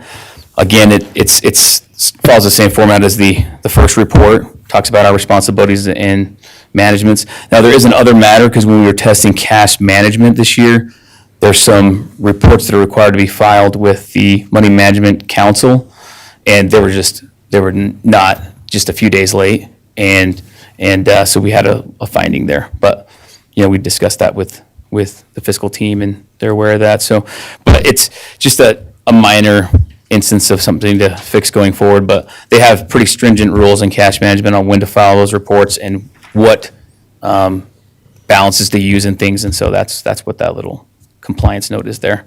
But in all the other areas, we didn't find any instances of non-compliance. So really good job by the city, and feel like everything's in really good order. So does anyone have any questions on these reports or our part of the audit process? If not, I'll turn it over to Curtis. Thank you, Andy. Awesome, thanks. So basically what that means is everything that's been in the city's financial statements that you guys receive on a periodic basis, Lindsay does a great job of prepping those and bringing them to you. All the processes that we're doing can be relied upon because we're following those same processes constantly. And then at year end, there's a few year end things that we adjust to make sure we account for it in accordance with all the auditing standards in the presentation. So there's a whole bunch of stuff I could bore you with, which I will refuse to do. So I'm just going to give a couple quick highlights if I can. The first one, and always of a huge concern, is on how did our proprietary funds do? How did our business type funds do? Let's call them accounting calls them proprietary, we'll call them business type. They're designed to run like a business. They're designed to have a net income. They're designed to replace the cost of the assets. And so one of the gauges that we look is what sort of return on assets did we get? Are we generating an adequate return?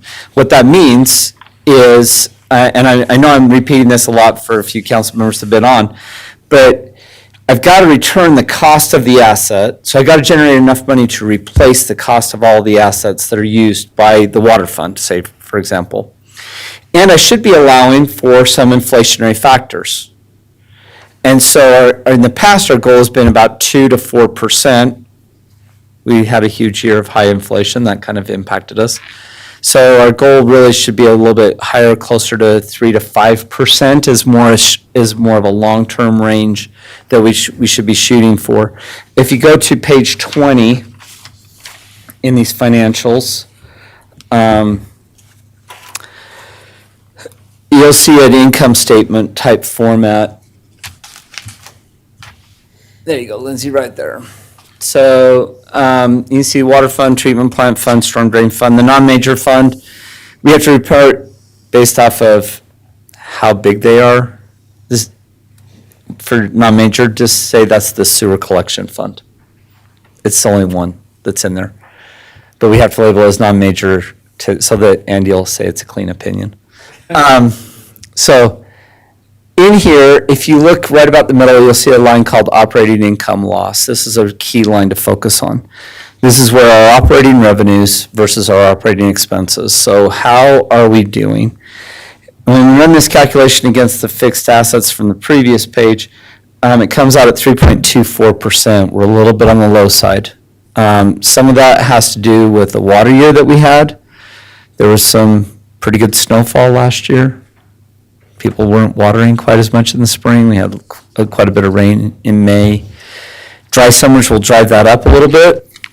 This year was one of those lower use years, so we're down around 3%, something we're going to be monitoring. There's some concern there. We need to be generating enough to replace these assets, and so we'll be monitoring that aspect. Treatment plant fund, this one's a little bit different. This one has the cost of the assets, inflation, but there's also a regulatory environment.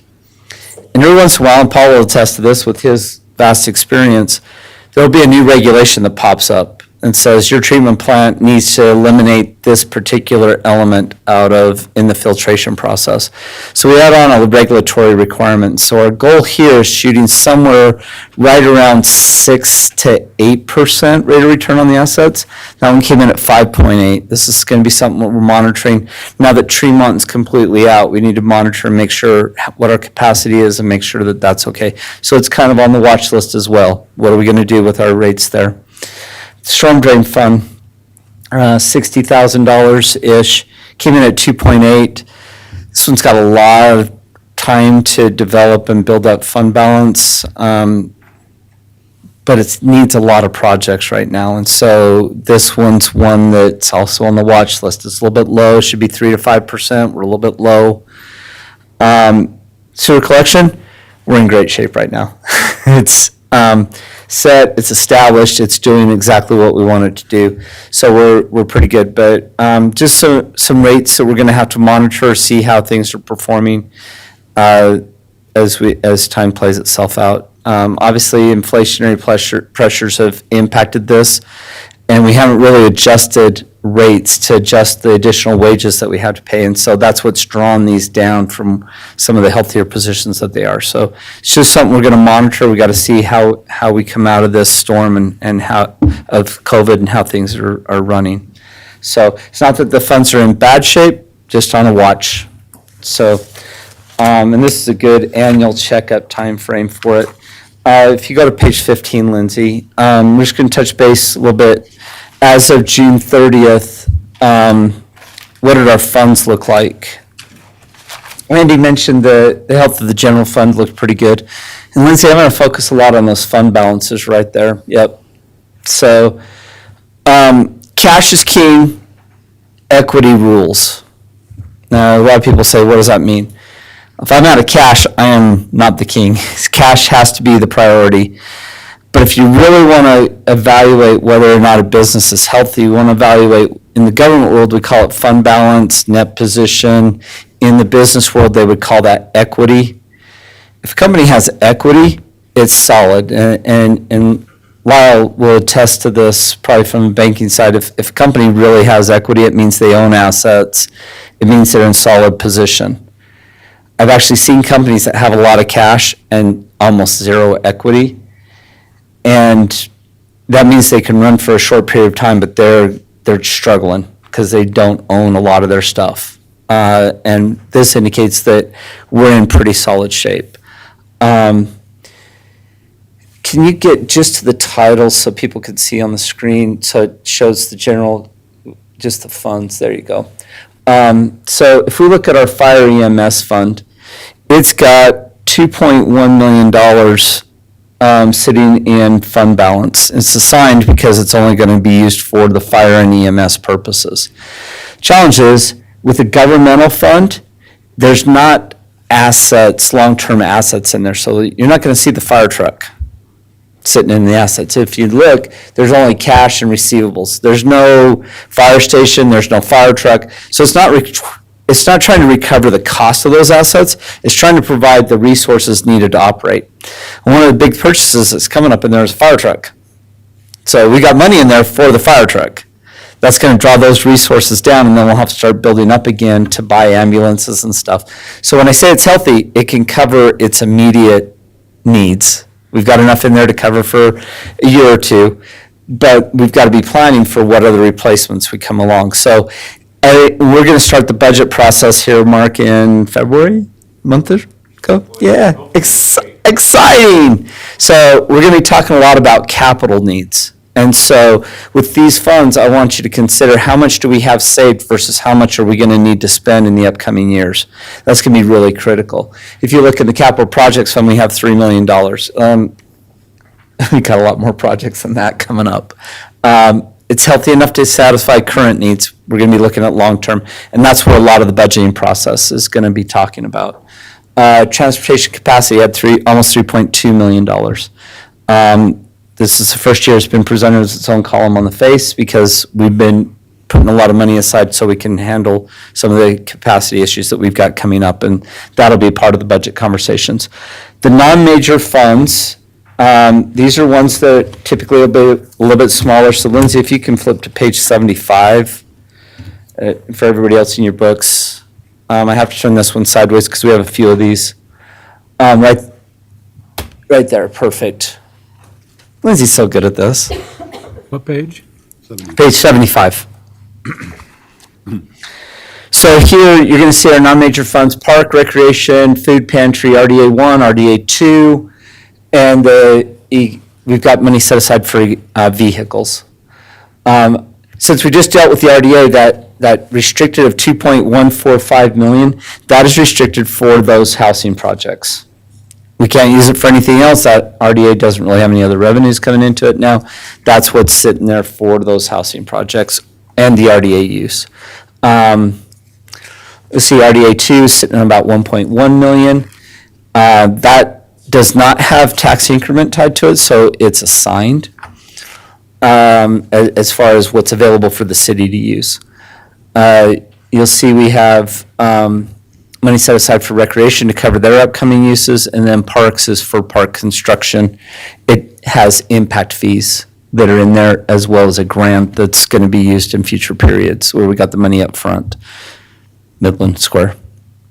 So that's where that money's parked. That, in a nutshell, is where we stood at June 30th. In a lot of ways, not a whole lot's changed in the last 6 months, but we're going to be coming through with the budget.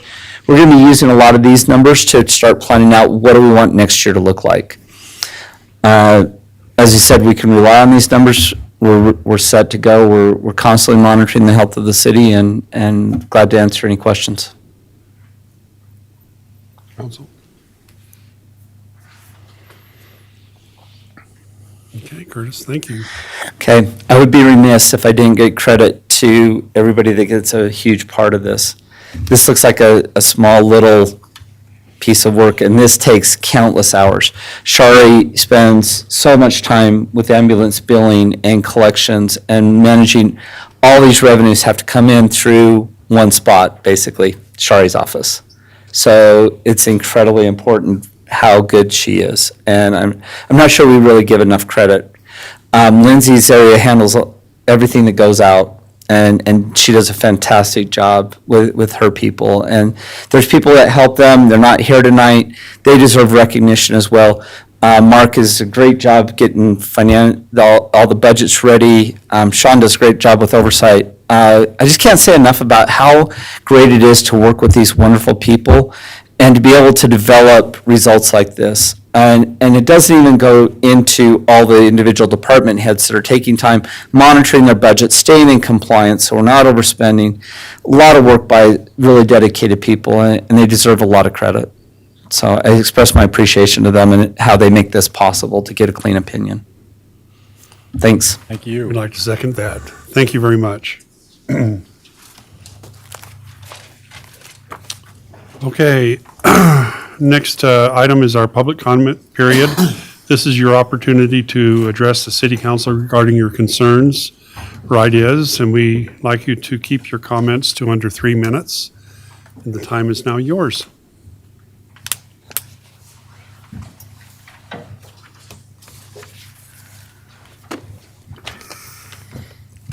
Christy Bocut. I've had some people that are just, sorry, that are just barely finding out about Midland Square. They feel like the city has left the public out, and they're asking why. Is this a dictatorship or democracy? They feel like it's a dictatorship. But the biggest thing that they're concerned about is parking and also the military statues, the military part. Is it going to be left intact? 100%. Is it going to be? 100% intact. See, this is what it's not, you're not getting this out. What? You're not getting this out to the public. They It'll would come have out in liked the to. pa- It'll come out in the paper tonight. People in the don't leader. take, people In the don't leader. take the leader. And That's the big problem. People don't take the leader. I know. They don't know what's But going on. So the public is really saying, why didn't we have a chance to give some input? And I heard tonight, and I haven't heard this before, the dedicatory prayer by President Monson. Yeah, How many was here that listened to it? I was.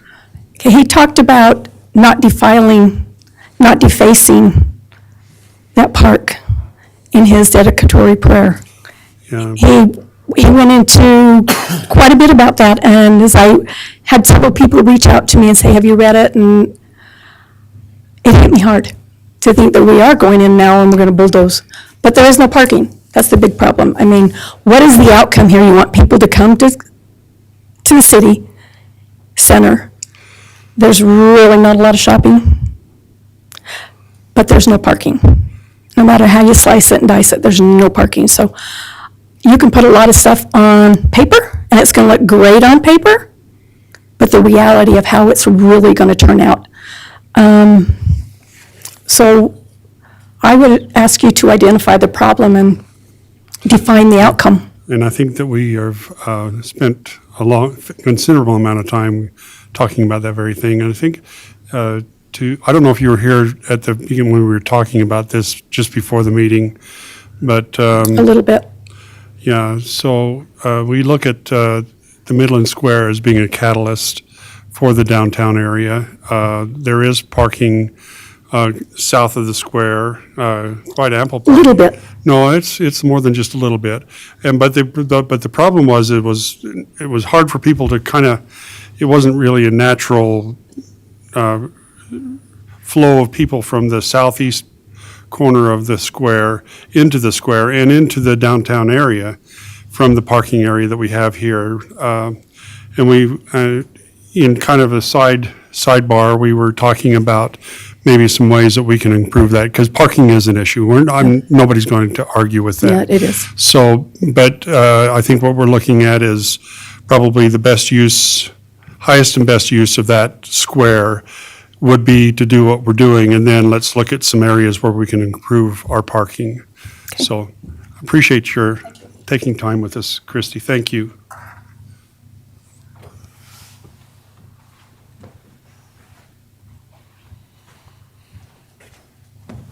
Make it quick so you guys don't have to stare at me anymore.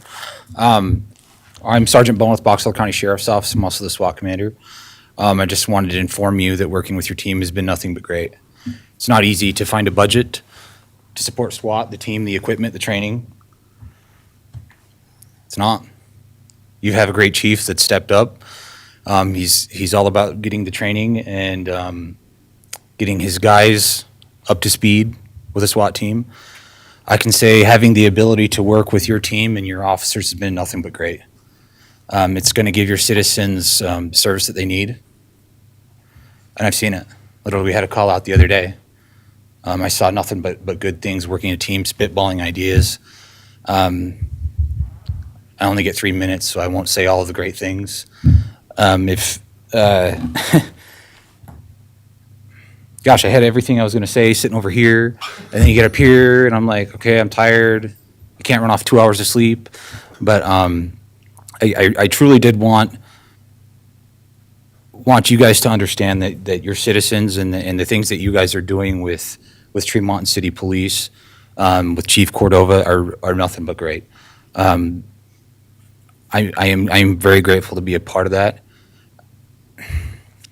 I think that part of the job, the good things, sometimes we only notice the negative things. We can do 100 things, great. It's the one thing that maybe isn't perfect or somebody's upset about, and that's in any job, even your guys' jobs, any of the citizens' jobs. I think that we definitely need to congratulate them in that and in the things that we've done in this community. SWAT, we do dangerous things safely, and I'm darn proud to work with your team. So, Thank you. anyhow, thank you For your guys. comments. We couldn't agree with you more. Hello, I'm Susie with Habitat for Humanity, and I just wanted to come and talk to you guys about affordable housing and let you know that you probably already know most of this, but 1 in 9 Utah families spends half or more of their income on housing. The demand for affordable, safe, and healthy housing far outweighs the availability that we have in our communities. So these families are having to make difficult choices between, food and just the simple stuff and having a home.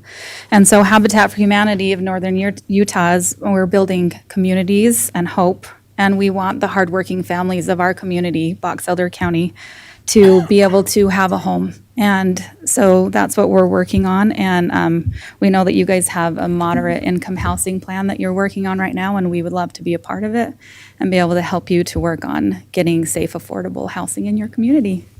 Thanks. Thank you. We've been working on that. Actually, we had some discussion on that earlier tonight. So, yeah, good. Thank you. Okay, public comment period is closed. Item number 8, new council business. Discussion and consideration of adopting ordinance number 24-01, approving the amendments to the Tremont City Land Use Code, including Title I, Chapter 1.04, Land Use and Appeal Authorities, Title II, Chapters 2.02, Concept Plans, 2.03, Preliminary Plats, 2.04, Final Plats, and Chapter 2.07, Lot Splits. The purpose of these proposed amendments is to comply with the requirements of SB 174 of the Utah Code. So, Sean, why don't you just give us an overview of this, if you would, please? I would, yes. And I think you read something that's important to note, that the genesis of doing these amendments is to come into compliance with the state code. And we do have until February 1st to enact these changes. So we're right on time as far as completing it. The Planning Commission did review the changes and are making recommendation to approve. The biggest and most important change that occurred with this new piece of legislation is trying to reinforce the concept that subdivisions are an administrative decision, and they're trying to streamline the process. For that reason, a lot of communities had involved the city council, the legislative body, in this administrative decision process. And this bill or this piece of legislation has clearly said that the city council cannot be involved in the approval of subdivisions. And when I'm talking about, the development agreements, I believe, is still fine for you to consider, and that's sort of after the fact, after it's already approved anyways, which is really in the spirit of what this legislation does.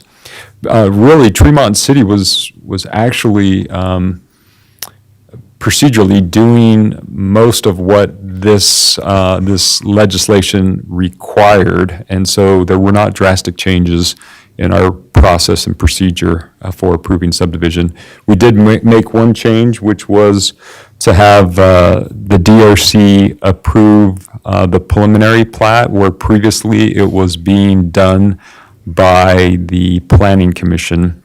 That said, DRC was already approving or making a recommendation to the Planning Commission on those preliminary plats, and for all intents and purposes, that recommendation was essentially, everything was in compliance and it met the code. And so it was more of a cursory review by the Planning Commission because all of the issues had been resolved. And so this these amendments would clarify or would essentially have the DRC do all of the administrative decisions for subdivision. So preliminary and final. You might recall that final was already within the DRC's purview to approve.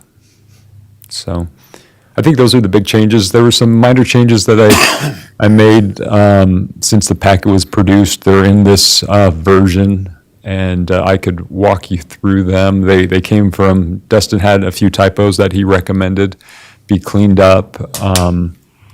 And there were just some leftover items from the Planning Commission that I inserted in there, but the fundamental elements of the process and procedure were in your packet.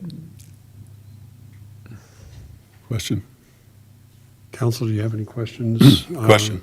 Yeah, yes. If I understood what you just said clearly, then there are some amendments in here that go beyond the statutory compliance factor. Is that correct? I don't think, you tell me more what you thought I understood. Are all the amendments that are in here Yes. just to comply with the state statute? There's no other substantive changes beyond that? Yeah, there are some. Like, for example, when the Planning Commission reviewed those chapters, we have a Planning Commission who is an engineer, and so he had some insights. So, for example, on the submittal requirements, instead of requiring paper copy, it clearly says that we accept digital copies. There's changes to the scale. Instead of just a written stated scale, there's also a graphic scale that they produce, or that they're now required. Now they're required, and this wasn't in the statute, but items that help administer these processes, we now require a tabulation table to be included. So there were a few minor changes like that would help administratively, but compliance with the state statute is really focused on the process and who the approval body was. There's also some appeal processes that they wanted to clarify, or that we needed to clarify in our code. And so the approval authority and the appeal authority were really the two items that are in compliance, that we need to make sure that we're in compliance with the state. Thank you. Sean, can you help me understand? So what process do we go through as a city to change the land use ordinances? I mean, did it first pass the land use committee, or did you look at it and then pass it by the? Yeah. What's the process? Good question. So we have an individual, and sometimes it's me. In this case, we had Landmark Design actually draft a copy of the amendment. So they reviewed the state code. They drafted a draft copy for the Planning Commission. We put it before the Planning Commission and went through that document with them. We held a public hearing and invited comments, public to come and make comments. So the Planning Commission held that hearing. They reviewed the ordinance, and then they made a recommendation to you, which is what's before you tonight. So you can hold a public hearing on these issues, but really, the state only requires it to be done at the Planning Commission level, and that's generally how we've done it in the past. Okay, thank you.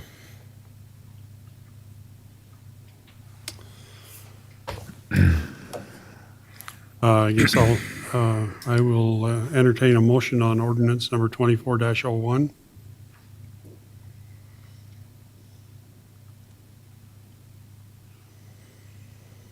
I'll make a motion. We pass 24-01. Motion by Blair. Do I have a second? I'll second it. Second by Wes. I'm going to start all over. Wes, do you want to? West Eye. Brett, aye. Lyle Vance, aye. Jeff Hodt, aye. Blair, aye. Very good. Thank you. Motion passes. Thank you. That was a great discussion and yeah. Okay, discussion on consideration of adopting adopting ordinance number 24-02, establishing a new zoning district entitled the Aspen Ridges North Overlay Zone and amending the Tremont City zoning for parcel number 05-186-0058, totaling approximately 10.94 acres from the Bear River Meadows Overlay Zone District to an underlying zoning district of residential multiple district RM-16 and overlay zoning district of Aspen Ridge's North Overlay Zone and approving a zoning development agreement.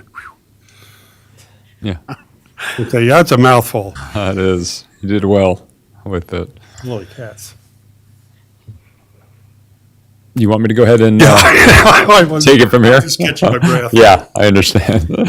So, just to get everyone oriented, the parcel of property that we're talking about is in the south part of town. And I don't know, Lindsay, if you could scroll to a map, the exhibit, there's an exhibit there, right there, that'll hopefully give you a good indication of where we're at.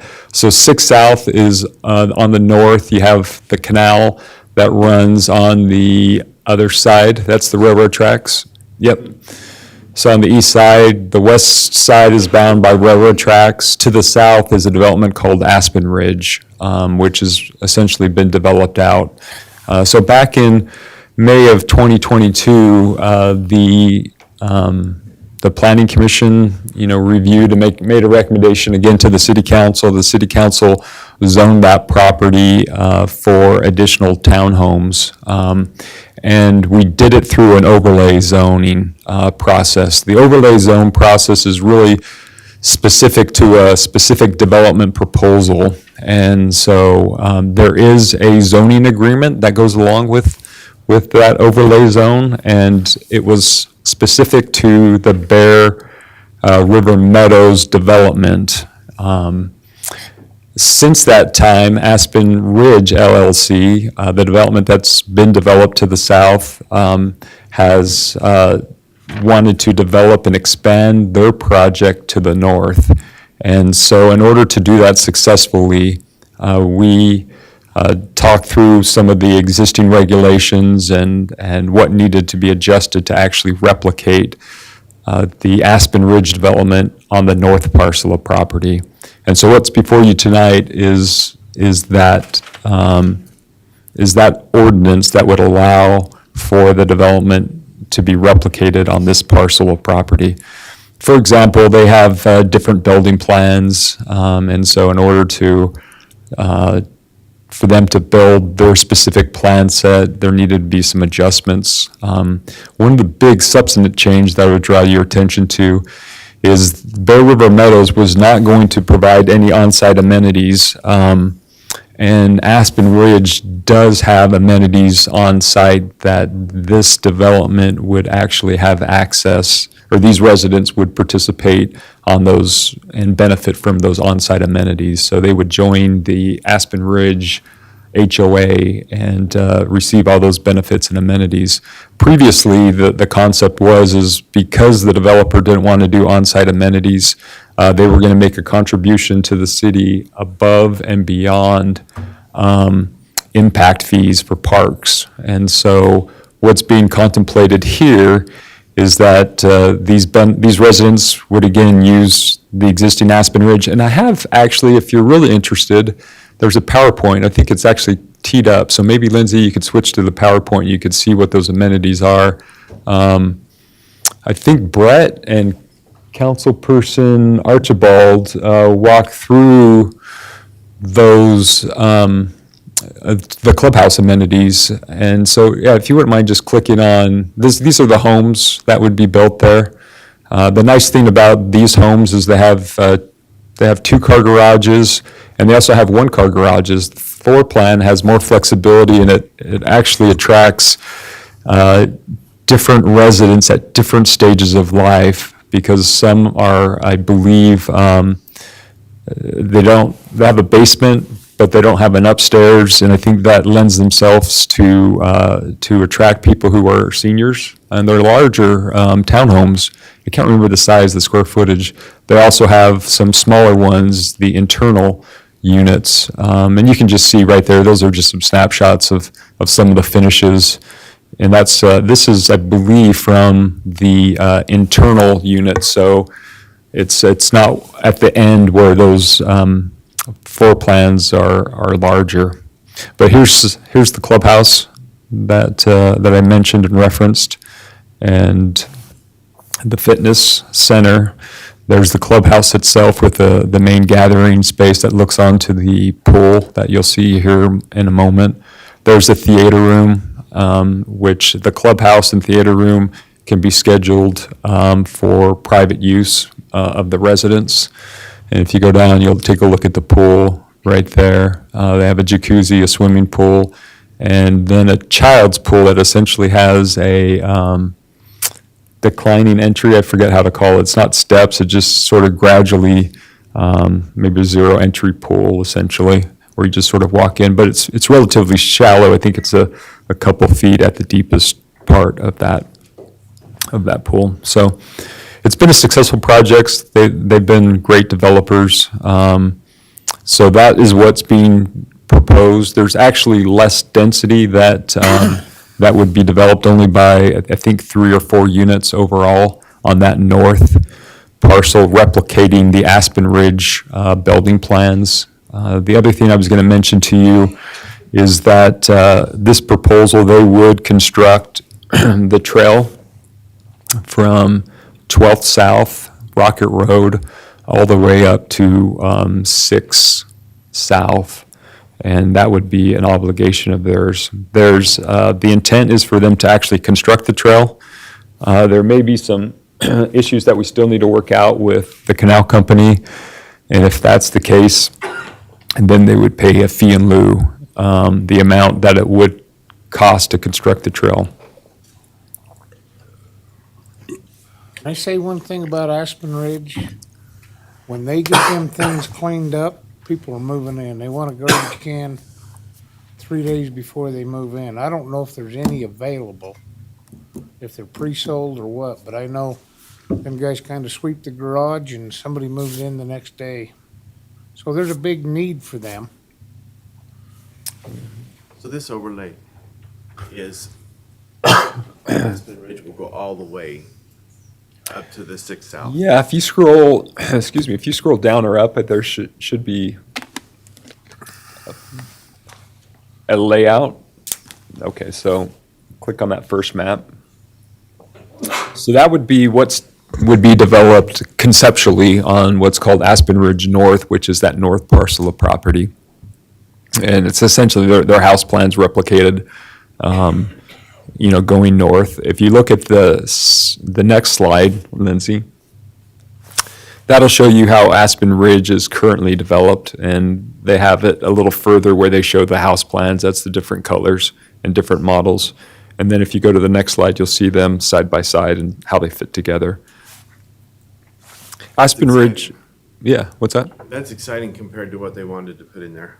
I think I do think this is a better project, and it always made sense in my mind for Aspen Ridge to do the project, and they aspired to actually acquire the property. It just didn't work out initially, and so it's now, come to them where they can finish out the project. I think it will make for a better neighborhood overall, and there's some, the trail I think is going to be an asset for this area, especially if you have that kind of density. And I think there's a lot of good things about this project. Got a quick question, Sean. So you started mentioning they were going to donate money to the parks. Is that the trail? Is that what you're saying? So we swapped out. So, when I had the conversation with Bear River Meadows, and generally when we talk about density, I talk to the developers and say, you can provide some on-site amenities, or you can make a contribution to the city so the city can provide the public parks. The benefit for making a contribution to the city is that essentially there's no HOA expense associated with the maintenance of those amenities, and if they contribute to the city, then everyone gets to benefit from using those park amenities. And because Aspen Ridge has those amenities on site, they've chosen to actually, bring people back to use their amenities. They will make a contribution or construct the trail which they hadn't had that responsibility to do previously, if that makes sense. And if you read the recitals, they actually intended to, as I mentioned, acquire this property, but it didn't happen that way initially. But they sized their amenities for this project and area. And so in that way, it'll also help the residents of Aspen Ridge, because those HOA fees to maintain those facilities will be spread over a bigger area, and they're sized according to Aspen Ridge appropriately to accommodate those additional 102 units. So I think there's some, benefits for the residents, and I think it makes sense that they're fulfilling a need for, recreation, in this denser development. And so that's kind of how we've handled that in the past. Is it a 6-foot cement or asphalt pathway? Oh, it's gonna be 10-foot. 10-foot? Yeah, it's meant to actually provide alternative transportation, meaning A bike that, lane and- yeah, you have that shy distance as you travel, that you can essentially, if someone's walking and someone's on the bike, there's enough distance to separate those two different users. And the idea is that there's not a lot of conflicts, with curb cuts and driveways, that people actually, it's more conducive to, travel, by bike or scooter or something like that. And so I think there will be a lot of pedestrians on the path, but I think it has the potential to actually move people, which Mark and I have kind of looked at UDOT. UDOT has initiative right now that they're trying to actually fund some of these regional trails just as an alternative form. And if you really look at where our trail's planned, it goes through the heart of our city where there's a lot of amenities, either shopping or schools, in really relatively close proximity. And you put density along that trail corridor, and again, it just gives more individuals access to move to different parts of the city by different modes. So thinking ahead on this deal, say they go from 6th North to 10th North and put in this same kind of concept, will we make them hold to the same standard of you got to put in a 10-foot trail? Say that one more time. If we go from 6th North to 10th North, there by the railroad tracks someday, Oh, yeah. will that trail be a part of their requirement too? We negotiated that with the density. We did. So, yeah, they'll construct it. And even up into Garland, the trail is planned to go into Garland with the developer of Lakeshore Learning actually constructing that trail. Don't matter, 10th North to 10th North, that's Garland. Well, because I do believe it's an opportunity for alternative modes of transportation. People in Garland can come down to True Mountain City's shopping area, for example. So it works both ways. I mean, it's a good thing to have this connectivity amongst different communities. So. Yeah. Question there. Have the local neighborhoods been informed about this? And if so, have they offered any input? They did have a public hearing. I forget the change. There's been a change in how we notice, but we did meet the statutory requirements for the public hearing, so people were invited to participate, and no one showed. The first time we noticed it, we did have a couple of individuals come. This was under the Bear River Manor, and I thought we had a pretty good discussion. But yeah, at present, no one came in opposition or in favor of it. All right. If I may, I'd like Yeah. to make a motion that we adopt ordinance number 2402. When I rode with the police, we rode through that neighborhood, and the officer mentioned how good a neighborhood that was. They don't police that very often, and it's just so well kept up now. I think this would be a real great asset to our city. I really like it, so. I'll second it. Motion by Brett, Mr. second Mayor? by Lyle Vance. Under the discussion, this was, these overlay zones are pretty intense as far as the amount of work. I spent most of the day, what you saw in your packet was substantively the items in there, but I did spend the day going through and making some adjustments. I'm also going to send it on to the attorney for his review. I believe in and Mark and I visited with our attorney. He anticipates that there will only be clerical issues that he would suggest or recommend. And I will send it on to the developer too. But I was trying to get this piece done before I was no longer with the city. And so in order to make that happen, that's how it played out. So if you're okay with some of those minor modifications occurring through the course of the review, that would be appreciated. Okay. Good. Okay, motion by Brett and second by Lyle Vance. Let's see, Lyle. Lyle Vance, aye. Jeff Hoda. Blair? Oh, go ahead. Blair, I also. Aye? Jeff Hoda. Okay. West High. Brett, aye. Motion passes. Thanks. Thanks for the discussion. That was really good. Discussion and consideration of adopting resolution number 24-06, approving a template escrow agreement as a financial guarantee for all required public infrastructure improvements associated with subdivision site plans.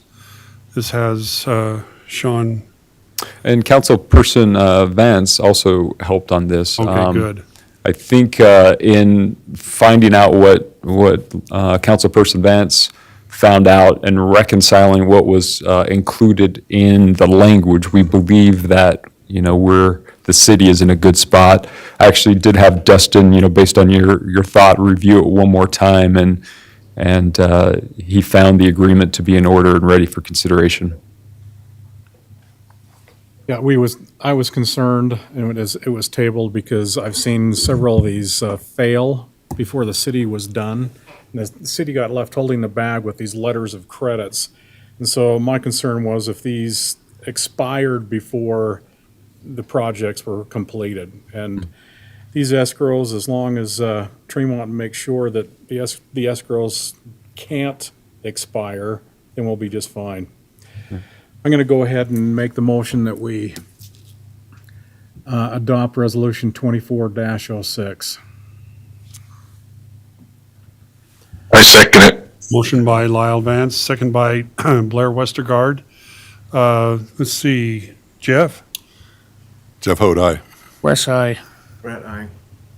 Lyle Vance, aye. Blair? Blair, aye. Very good. Thank you. Motion passes. Discussion and consideration of adopting resolution number 24-10, approving amendments to the moderate income housing strategies contained in the Tremonton City and Tremonton City RDA 2022 Moderate Income Housing Plan as an element of the Tremonton City General Plan. And we had some discussion about this in our work session. Do we have anything else to add to it, Sean? Yeah, the only thing I would clarify is that, we have the RDA adopt the plan because as we've talked about, the RDA has funding that's restricted for low to moderate income use. And so it makes sense for them to be aware of the plan and to endorse and adopt the plan. Although the state code requires the city to adopt a plan as well. It's actually an element of our general plan as stated in the title. And so it is the same plan, but that's why both bodies, review and consider the adoption of the plan. Did you have some, I figured you had something to say about Question I this. forgot to bring up before, but also I would like to make sure that we're adopting the amendments that we did with the RDA. Yeah, and I was hoping that maybe you'd bring those up so that we can get them in the minutes. Thank you. So in two places where we had mentioned expected units to be built as moderate income housing, that it would be required that they be built as such. And then where we were listing potential organizations that we would be working with in partnership on trying to develop more moderate income housing, that we would use the term others or other organizations so that we don't just list one and maybe miss somebody else. Did you want to mention neighborhood or the Habitat. Habitat for Humanity and neighborhood? I mean, or my just- preference would be to have Habitat specifically mentioned, but I could live with others so long as we open the door that that's the You're intent. okay with that then? I can live with that. And I do have another question beyond that, or does that require a motion to adopt those amendments? Why don't we, well, does your question have to also to do with this? The same issue, Okay, yes. why don't we bring it all up, put it all Okay. out there? In strategies L and D, we are waiving impact fees or other fees, construction fees, for the development of moderate income housing. But if somebody is putting in a housing facility unit complex and only 10% or less of the units are going to be moderate income housing, are the fees waived for the rest of the units that are not moderate income housing? Well, again, these are decisions yet to be made. In this one, I think the waiving of those fees is actually on the watch list. Is that right? It's in the, Strategy D is in the strategies for further exploration, but strategy Yes. L on the impact fees is no, that's in the strategies Right. being adopted. yeah, it would be for those that are moderate income. Just for the moderate income Absolutely, housing units, yeah. not for the other units. Yeah, sometimes those other fees are a little hard to unwind, and again, those aren't fully developed as program ideas, so, but the impact fees would be for the low to moderate income. Although the accessory dwelling unit is, I guess, presumed to be low to moderate income. Whether it is or not, I'm not sure as far as what the rents will be, but that's a clear allowance or strategy, word for word, as it's written in the state code. And so to comply with it, we would essentially, any accessory dwelling unit, could be eligible for an impact fee to be paid by the RDA. Thank you. That's all. Yeah, I guess we'll entertain a motion then. I move that we adopt Resolution 24-10 with the amendments as approved. Approved, okay. Do we have a second? I'll second it. Second by Lyle Vance. Approved, or motion by Jeff Holt. Let's see. Blair, do you want to start us off? Blair, aye. Go ahead, Jeff. Jeff Hodi. Wes, I. Brett, aye. Lyle Vance, aye. Motion passes. Thank you. Okay, item number E, discussion and consideration of adopting resolution number 24-11, approving the Tremonton Cities project list for the calendar year 2024 for the Box Elder County Local Transportation Corridor Preservation Fund. This will be good to know because we're going to have our Council of Governments meeting coming up in the next little week or so, and one of the changes that the county is allowed for is planning list for us to be able to do some planning and funding some of that planning. So anyway, Sean, do you want to? Yeah, I would say that, well, annually, we adopt this list in order to apply for corridor preservation funds from the county, and the county's been a great partner in granting money in order to acquire these right-of-ways. The two that I would draw your attention that I believe we'll focus on with this next grant cycle, and Mark and I will work on putting applications together, which will be in the spring of this year, will be to fund our update to our transportation plan. We have a scope of work, and if you want to take a look at what that scope entails, I believe it's Exhibit 14 or 15, and it really centers around updating our transportation model to be more exact and precise and look at alternative methods to move off from Main Street with traffic and congestion. And that is the long-term objective, but that's what the plan will be studying. That's the scope of work generally. And so we'll apply for those funds here in the next month or so, and hopefully being able to engage Horrocks Engineering to undertake that work for us. They developed our initial model, and so they would update the model with more precise information, in part from our land use plan that we recently adopted. The other item that I would draw your attention to, if you scroll to the end of this, this is another corridor that we're working on, and Mark has been having conversations that's the scope of work for the transportation plan. Mark's been having conversations with the property owner. Her name is Kim Pilger. She has property on 1000 North. And what we're trying to do is extend, there it is. Thanks, Lindsay, for finding that. We're trying to extend 2650 south. That's a collector road. And so this is 1000 North. Mark might have to help me. 2650, is that going to Country? 2650 west. Is it Spring Acres, or do you know what the development is? Spring Acres? Okay. It's so Spring Acres, and so this Kim Pilger, who owns this property, I think it's a couple acres. I want to say it's like 2 acres. She is not actively looking to develop the property, but conceptually she's exploring what that might look like. So what we're hoping to do is acquire the property and start essentially the alignment or the corridor from 2650 south. That would hook up with 2650 that runs all the way down to the River Valley area and tease into what is the Stokes Park, or what will be the Stokes Park when it's developed. And so it would provide a great access for residents to go to that park, and there's a school site in that area as well. So anyways, it's a needed collector road, and this would be the first start of trying to preserve that collector road as development occurs. And so we would apply for a grant to acquire that right of way. That individual that I mentioned, Kim, would essentially lose a lot by essentially selling us the right of way. And so that's what we would look to help the Corridor Preservation Fund provide, is that money for the acquisition. You can see what that looks like on paper right there. We'd acquire the whole property.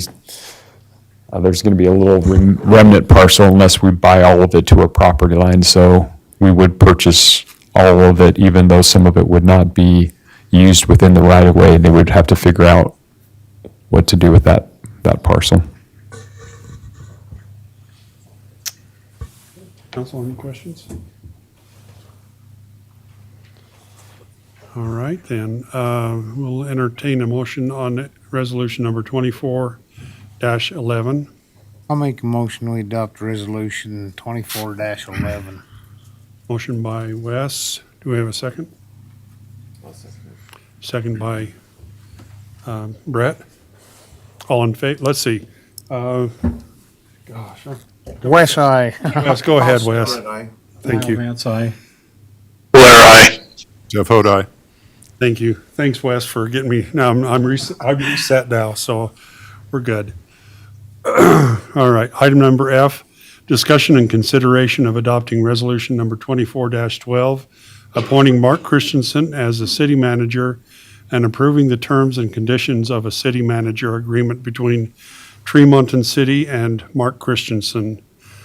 So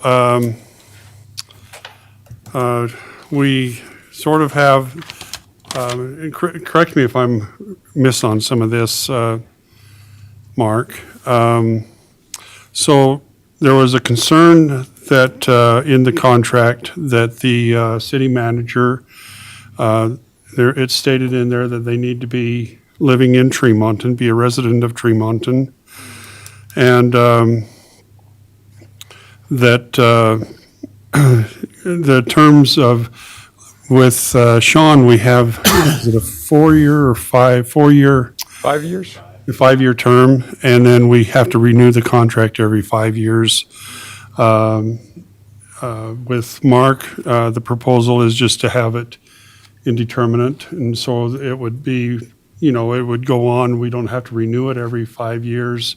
It would just continue on, but if the terms, if there was a issue where the council felt like there needed to be a termination, then what we would do is we would, there would be a 6 month, so let's just say that a new council person comes on, and this council person has a, whatever, we would give Mark a 6-month period of time to sort of prove himself with the new council, and I guess if there was any other reason for dismissal, that there would be a term of so long. Yeah, why don't you explain that to us a little bit? So yeah, instead of a 4 or 5 year term, like has been in the past, I've reviewed a lot of other city manager contracts, and they just kind of do a start date, almost like an employee of the city. You know, you don't do an employee for 4 years or, and renegotiate. So that's the initial one. That's the difference between Sean's. And I was talking to the mayor and just kind of telling him some differences between, the basis is the contract that's currently in place. But that's one big difference. Another big difference would be, after an election, if there's a new member to the council or mayor, to the body, then I'd have 6 months to work with that new member before just being fired right away. Time to prove myself and hopefully prove it, that we could work together and get to work together with them. So that's a difference as well. And then I think the severance starts at a minimum of 6 months severance, if it were to come to that point, which I would hope it would never come to that point. If there were 3 that wanted to vote me out, then just let me know and I'll start looking elsewhere, and then there won't be any severance. So that's what I would prefer. But there's some protections in there for me in case there is something. If Mark decided that he wanted to go to another city or something like that, then he'd need to give us 60-day notice. 60-day notice, yeah.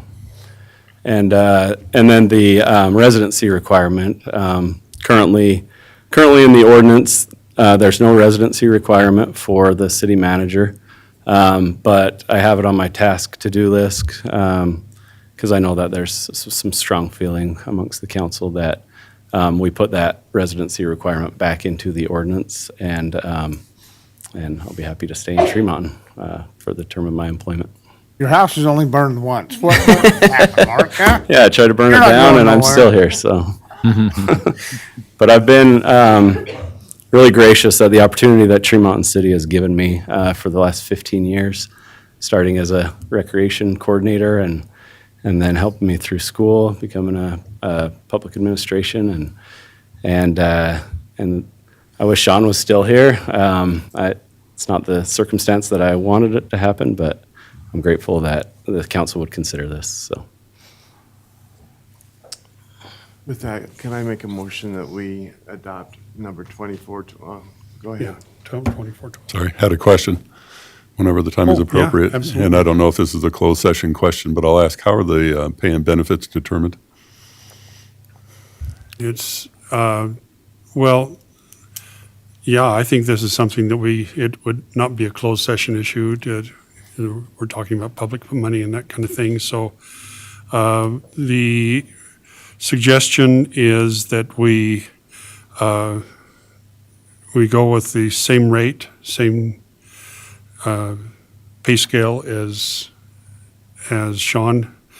And, given Mark's experience with the city and assistant city manager and that kind of thing, then he would fall into that same pay rate that the city, or that Sean is currently receiving. There would not be a car allowance included in Mark's, where there was not one, and then you opted to kind of let the car allowance expire, but we would pay Mark, if he has to go to Salt Lake for meetings or whatever, Brigham City or whatever, then we pay mileage on those. He'd keep track of his mileage and report that. And then as far as the benefit package, it is the same benefit package that other employees of the city get. I couldn't give you the specifics, and so it's just the same. It's the same benefit package. But for the pay, it's not just the same scale, it's the same amount. Exactly, yeah. The same amount, Got it. Thank you.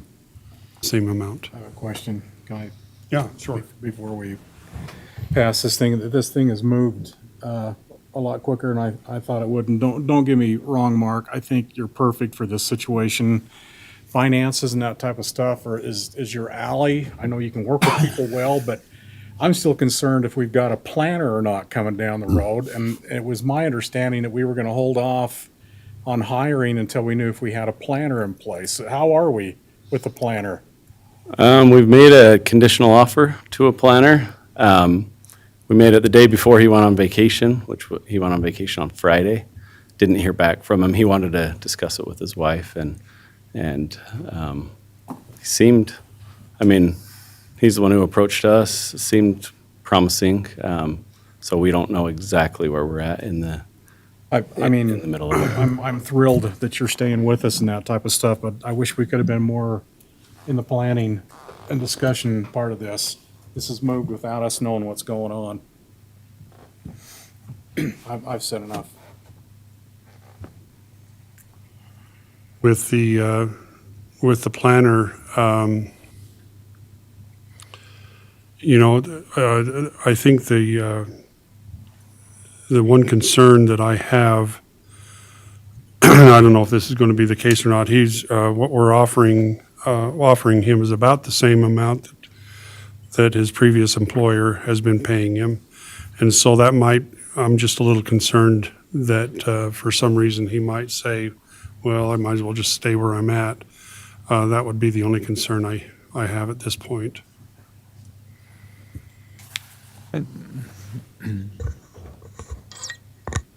Mayor? Yeah. Wasn't he looking for, didn't he have some state time to add to his state time also? That was one of He the, had previous state time for his, like a pension. yes. I think that would be a bonus. That was one of and that's actually what would be probably much better than his previous employer, I would assume. I don't know for certain, but I would assume that the benefit package would be sort of the deciding factor here, because you're correct, Blair. That's one of the things that is very attractive to him is the benefit package and the retirement.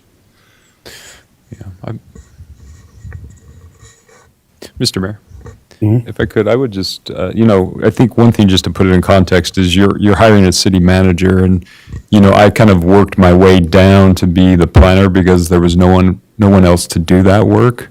But what you really need is a manager, an assistant manager, and a planner. And so I know it's nice to sort of have everything all aligned, and it's certainly, that we've got people with different skill sets, but you definitely need a manager. And in some ways, I think it would be to your benefit that the manager's not deeply involved in planning, because then they can spend more time doing the administrative work that they need to do and that the city needs. And Mark will continue to work on getting a planner. It's a real competitive environment right now for wages, and I'm glad to hear that Mark is receiving compensation that that would keep him here and is fair, because the market is moving quickly, and we'll just the city will just need to evaluate the options and work to become a competitive in the market. And planners seem to be in short demand right now. Well, we had a motion, did we get, can I I haven't second? finished my motion You yet. hadn't finished it. No, you were starting and then we got interrupted. Make a motion that we adopt number 24-12, approving Mark as the city manager, and amending the ordinance that states that the city manager must live within the Tremonton city boundaries. Okay, we have a motion by Brett. I second it. Second by Lyle Vance. Let's see, Brett? Brett, aye. Lyle Vance, aye. Larry? Aye. Jeff Hood, aye. West side. Thank you, everybody. Welcome aboard. Don't the new city manager bring donuts next week? I second that motion, Discussion and consideration of approving ordinance number 24-03, adopting the Autoliv Solar Community Reinvestment Project Area Number 1 plan. We went through this, for those of you that weren't here at the RDA meeting, there was a presentation there on what is going on, and it's going to be a solar project over there by Autoliv, and we're really excited about it coming in. Any other discussion we need to, I know we spent quite a bit of time on that in the last meeting, but, oh, right there. So Autoliv is just for the public's interest, Autoliv right there, and then the green field around, that will be where the solar project will be. And did you want to say anything about that idea that you had, or no? I think it's a good thing. Okay, all right. I guess we'll entertain a motion then. I'll make a motion that we, let's see, adopt ordinance 24-03. That's right. Motion by Wes, I second it. second by Blair. Let's see, Lyle? Lyle Vance, aye. Blair? Blair, aye. Jeff Odi. West Eye. Brett, aye. Thank you. Okay, we worked all night to get to this point.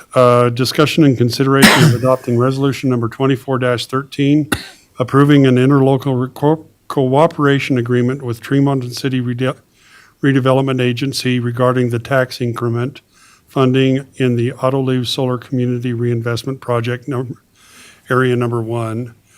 Again, I wonder, Lindsay, can you just, that chart, is that chart? Can you find that? It just shows what the different agencies are. I don't know if you can find it or not without, probably not. Right. A little farther down. Almost. Oh. Maybe not, huh? Okay, well, it just showed the different. There it is, right there. Those are the different taxing entities, Box Elder County. Although Box Elder County is not part of this motion right now, they still have to sign, but the school district and Tremont and City are. So the other three are minor, smaller ones, but the two major ones right now are Tremont and City and Box Elder County School District. And we had quite a discussion about this in the earlier meeting, so. I'll make a motion that we adopt resolution number 24-13. Motion by Lyle Vance. Second. Second by Jeff Holt.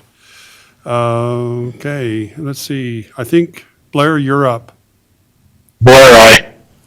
Jeff Odi. West Eye. Brett, aye. Sorry. Very good. Thank you.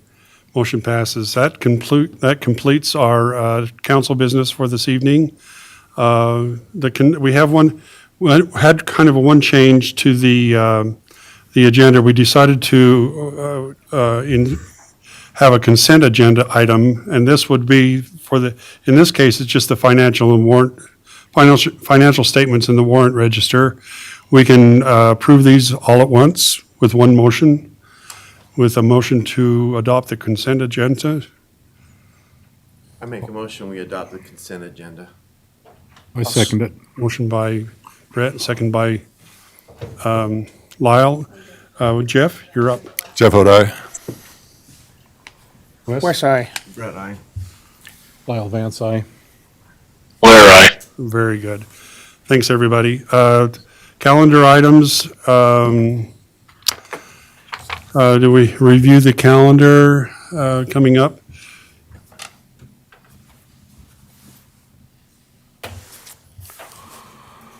Oh, yes, very, very important. We got two things coming up. Brian Crockett is retiring from 27 years of police service on the 31st. Is it the 31st? Yeah. On January 31st, we would very much encourage it. Are we going to do it in here? Yeah. Okay, well, it'll be in the council chambers. And on January 31st, we invite anybody and everybody to come and wish Brian well in his retirement years. It'll be a great experience for him. Chief, can you find a before picture? Yeah, I have one actually. Attaboy. Bring that in. You wouldn't even recognize. Before I knew him 27 years ago, but yeah. You might have. Yeah. Okay, any other agenda? I would say 6th. Are we gonna do something for Sean? Yes, okay, let's talk about that right now. So, what we'd like to do, Sean, I'm going to embarrass the heck out of you. So, we'd like to have kind of another open house and, Sean's last day is the 31st. We'd maybe like to do that before then.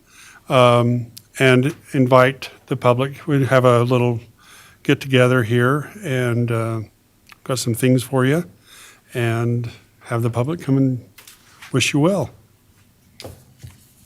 I think. I want to do that. And so we need to decide on a date on that. What do you think? I'd say it's all Sean's. If you don't pick one, we will. I don't know what days you gotta burn sick leave for vacation. So the mayor just and I coordinate on it? And Shari, I think Shari had some ideas too, and maybe we could figure something out. And we'll get back with everybody. Yeah, thank you. Appreciate it. Okay, we have council meetings. Oh, mid-year conference down in St. George. That's a big one. So who would like to go to that this year? Jeff and Blair, that's a good one. That's my favorite conference to go to, the Utah League of Cities and Towns. We go down there and we're able to participate in lots of workshops and so forth, and they have some great speakers. This is something I highly encourage everybody to go down to. This is Blair. I'd like to attend. I'm down there today and I got out and it was 55 degrees with a t-shirt. Just want to rub that in. We're not listening to that right now. It was 0 this morning at my house. I was there this morning, but it was 55 here today at 3, so it's nice. All right.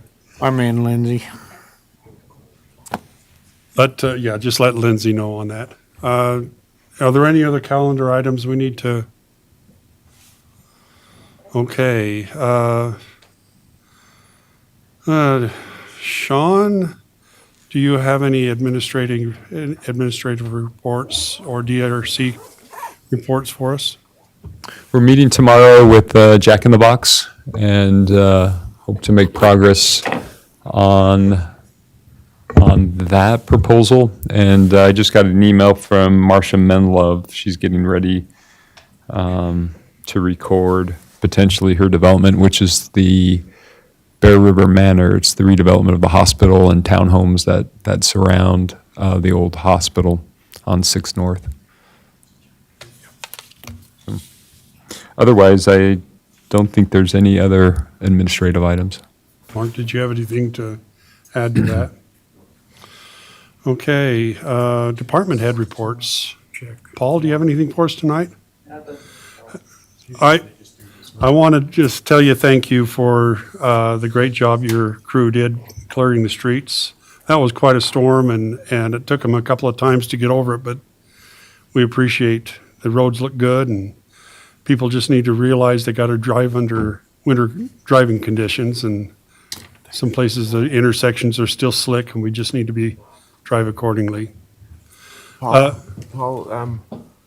on the east side of the middle school, that road there, people are getting stuck on it like crazy this morning. I don't know if you can, tomorrow morning or something, just. They're on Husky Lane, 800 West, Middle school or the on the east side? The middle school, east side. I'll see. Middle school. Bear River Middle School. That's Garland. That is Garland. North side of the street. On the east side? That road's kind of split in half. Half Okay. of it belongs to Tremont, half. Okay. I think they take care of it, but I'll Okay. take a look at it. Yeah. Appreciate It was pretty bad this morning. I'll strip them if the wind Yeah. comes out of the north. All right, let's see. Chief, do you have anything for us? Yeah.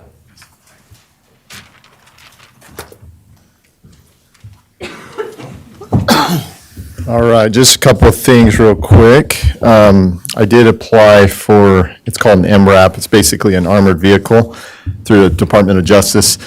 If we get that, it's valued anywhere from $500,000 to $1 million, minimal commitment from us. It'd be something we would share with Logan Cash as well as Box Elder County.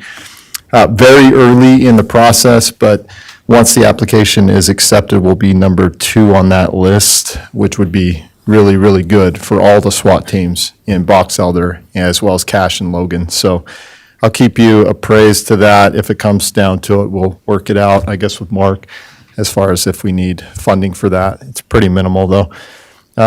We had that SWAT call out. It went really well. I was actually, Dave had asked to come and talk, and I was like, yeah, sure, why not? So overall, I am glad to have your support, and I appreciate that. I had a feeling we'd need it. I didn't think we'd need it so soon, and that really came in. It allowed us to keep our people safe, so thank you.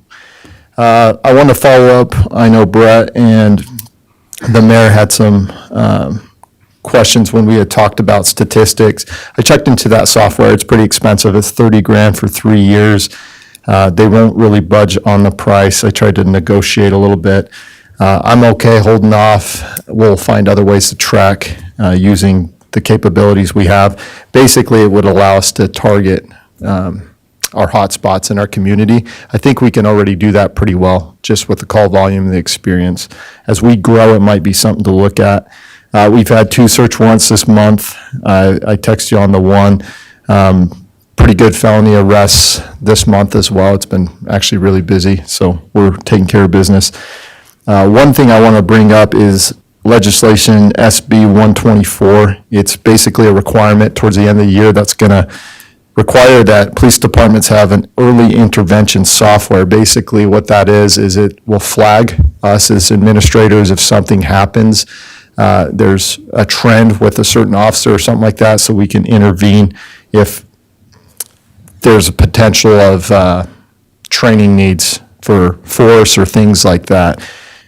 There is a grant I'm going to put in for that, and hopefully we can fund it that way. If we can't, we're going to have to find another way just because it's going to be required. The other thing to just put up there is HB 61. They've created a task force basically to address the school shooter issues around the world. It may require an SRO in every school, which would be pretty tough for us to accommodate. There's other options. They're in the investigative stage where they're trying to collect all the data and see how feasible. Again, that would come with grant opportunities as well to get us started. I don't know what they would do long-term to support that. So I just want to put it out there with you. I'll keep you in the loop as I get more information, but these are just some challenges we're facing. But overall, things are good on the PD side, and it's just business as usual. Cool. Thanks, Chief, and thank you for all that you've been doing. We appreciate all the efforts. And they had a training the other day, and I had an opportunity to attend it, and it was on the Uvalde school shooting. And holy cow, talk about a learning experience. That was quite a thing, and just want to hand it to you guys. The great way that you guys worked through that training. It was, and the comments you made, and it was the commitment you made to young people. If ever, God forbid, anything ever happened like that here, the commitment you guys made was impressive. So, thank you. Let's see, Sarah, do you have anything for us? Did I get everybody? I think I got everybody. Council reports. Let's start over here with you, Wes. I really gotta just thank Sean for making my 2 years here. I had a lot of questions. I give you a lot of hell, I know that, but it's all out of love, respect, and I just gotta wish you the best, and I think there's always a door open if Mark opens it for you. So other than that, thank you, and all department heads, thank you. Yeah, Sean, thank you. Yeah. I've worked with you for 10 years, and it's been an honor. So, thank you, and I just wish you the best of luck. Appreciate it. Yeah, thank you. Same here. Appreciate all you've done for the town and wish you the best also. And also, I just need to add on to the accolades, Curtis, when he was here talking about all the Tremont City employees, all the work that happens here, all the very good work from Sean to Mark, to Shari to Lindsay. Thanks for everything you guys are doing, and the quality of work you do is phenomenal. We appreciate all you're doing. And all the department heads, keeping track of the budgets, making sure everything's functioning the way it should. And that's Chief, for getting us involved with SWAT and that type of stuff. And that was really cool to have him here, giving you accolades. And, we're seeing the benefits of that SWAT, and that's your idea. We appreciate and we're glad you're here. Thank you. Blair? Say the same for everybody, Shari, the whole group. I mean, I'm new to it. I've been in the fire department for 40 years, been the fire chief a couple of times. I know what it's like to work with Sean, and I told him last week that we're going to be missed, and that, I might have rethought running if I'd have thought Sean was going to leave, but I think Mark's going to step right in there. And I want to, especially Paul, the snow stuff, it's kind of like a fire analogy. It's my problem. It's not my fault. It's not your fault that it snowed, but you guys have done a great job, and I've heard a lot of good comments. That's all I have. Thanks. I'm afraid I'm a ditto, but thank you for all your service. I want to wish you very much the best in your future. Hope it's very enjoyable.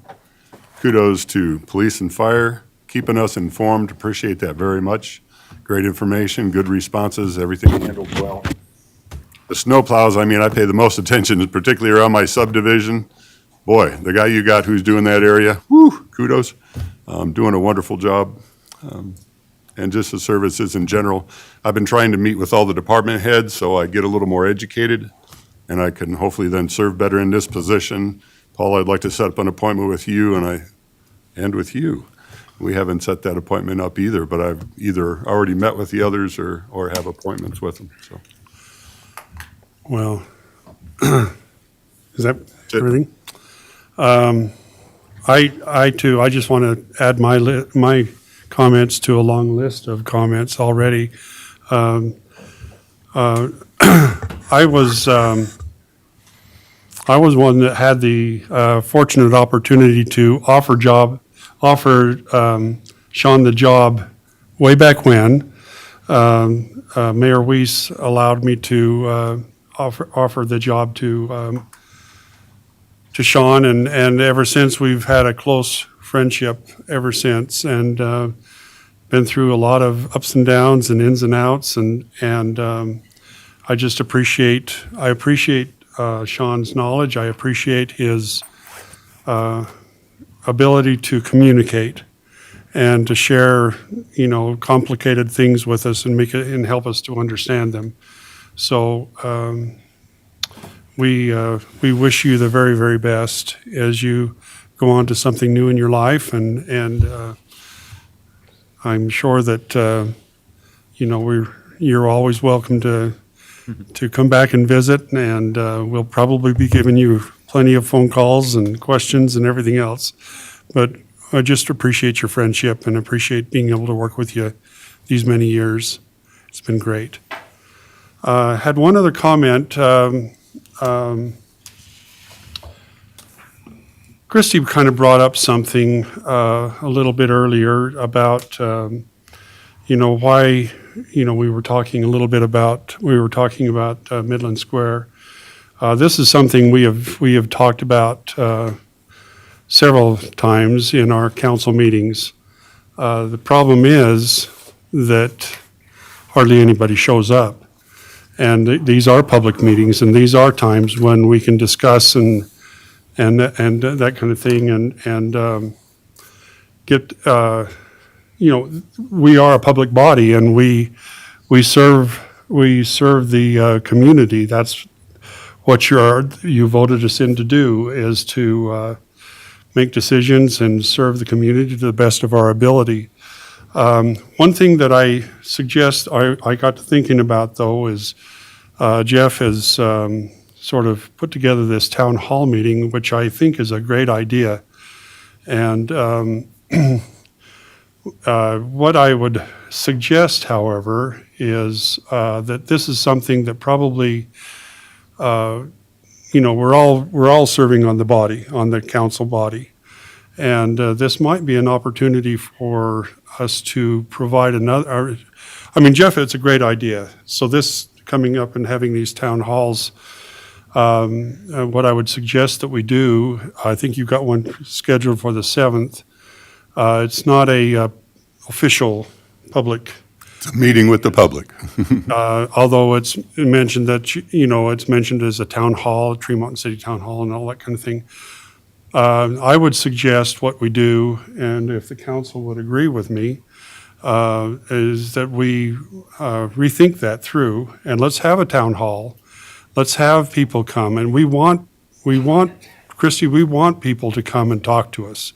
We're not ogres up here, and we're neighbors. We're just like you. We just sit on this side of the dais. So if that would be something that, Jeff, if you would agree with, I think we need to rethink these town halls, and let's have them in different locations. I think you're planning on doing it at the senior center. Correct.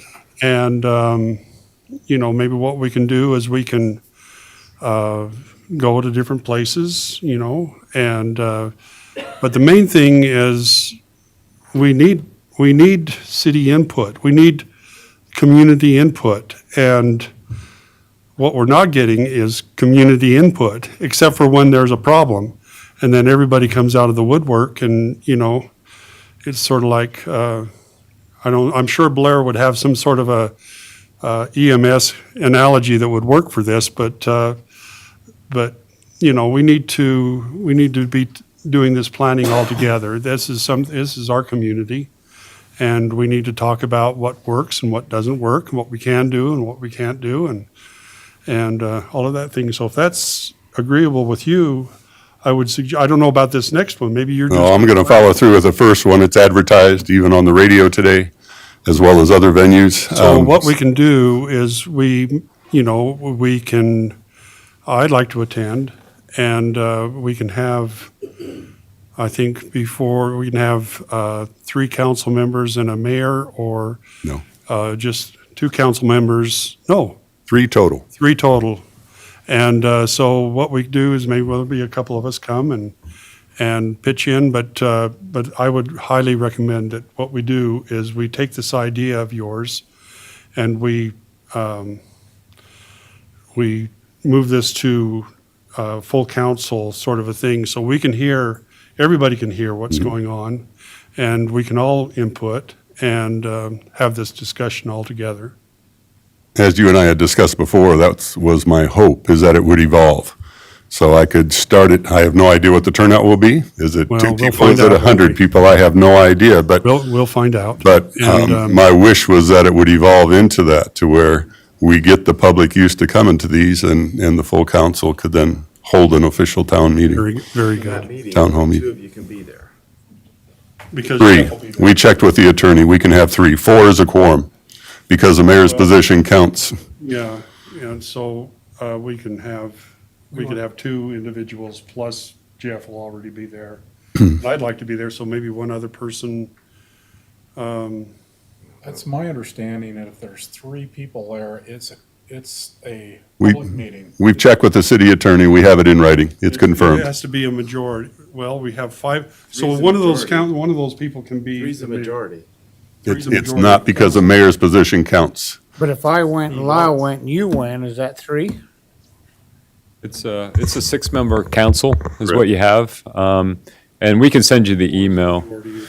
And that's my recollection was 3 as well. 3 is okay, 4 is a simple majority, and so then we have reached the public Which is a meeting. little different. There's been a change in legislation changed recently to clarify that issue. See, Well, I kind of thought if you was gonna have a town hall meeting, we should have we should have decided to have a town hall meeting. I know I read that you said. This is a personal meeting with the public. But you're representing us. No, I'm not. It's Councilman Jeff Holt, Tremont City. That's my title, but I'm going there as a public member, which is allowed, and I'm meeting with the public to gather their input. It's not a legal issue, it's allowable. I get you. Allowable, but see, I think that you didn't even ask if we wanted to have a town. This was announced throughout the campaign that I would be doing these. This is no secret. It was announced many times, and I'm following through with what I told the public I would do. I follow through on my commitments. I think we can have a total commitment to all be there and make it a public meeting. And then I'd have to have security, but please, let's not go that route. All right, well, anyway, are there any other comments? Good luck, Sean. Thank you. Motion and second, we adjourn, all in favor? Aye. Thank you, everybody.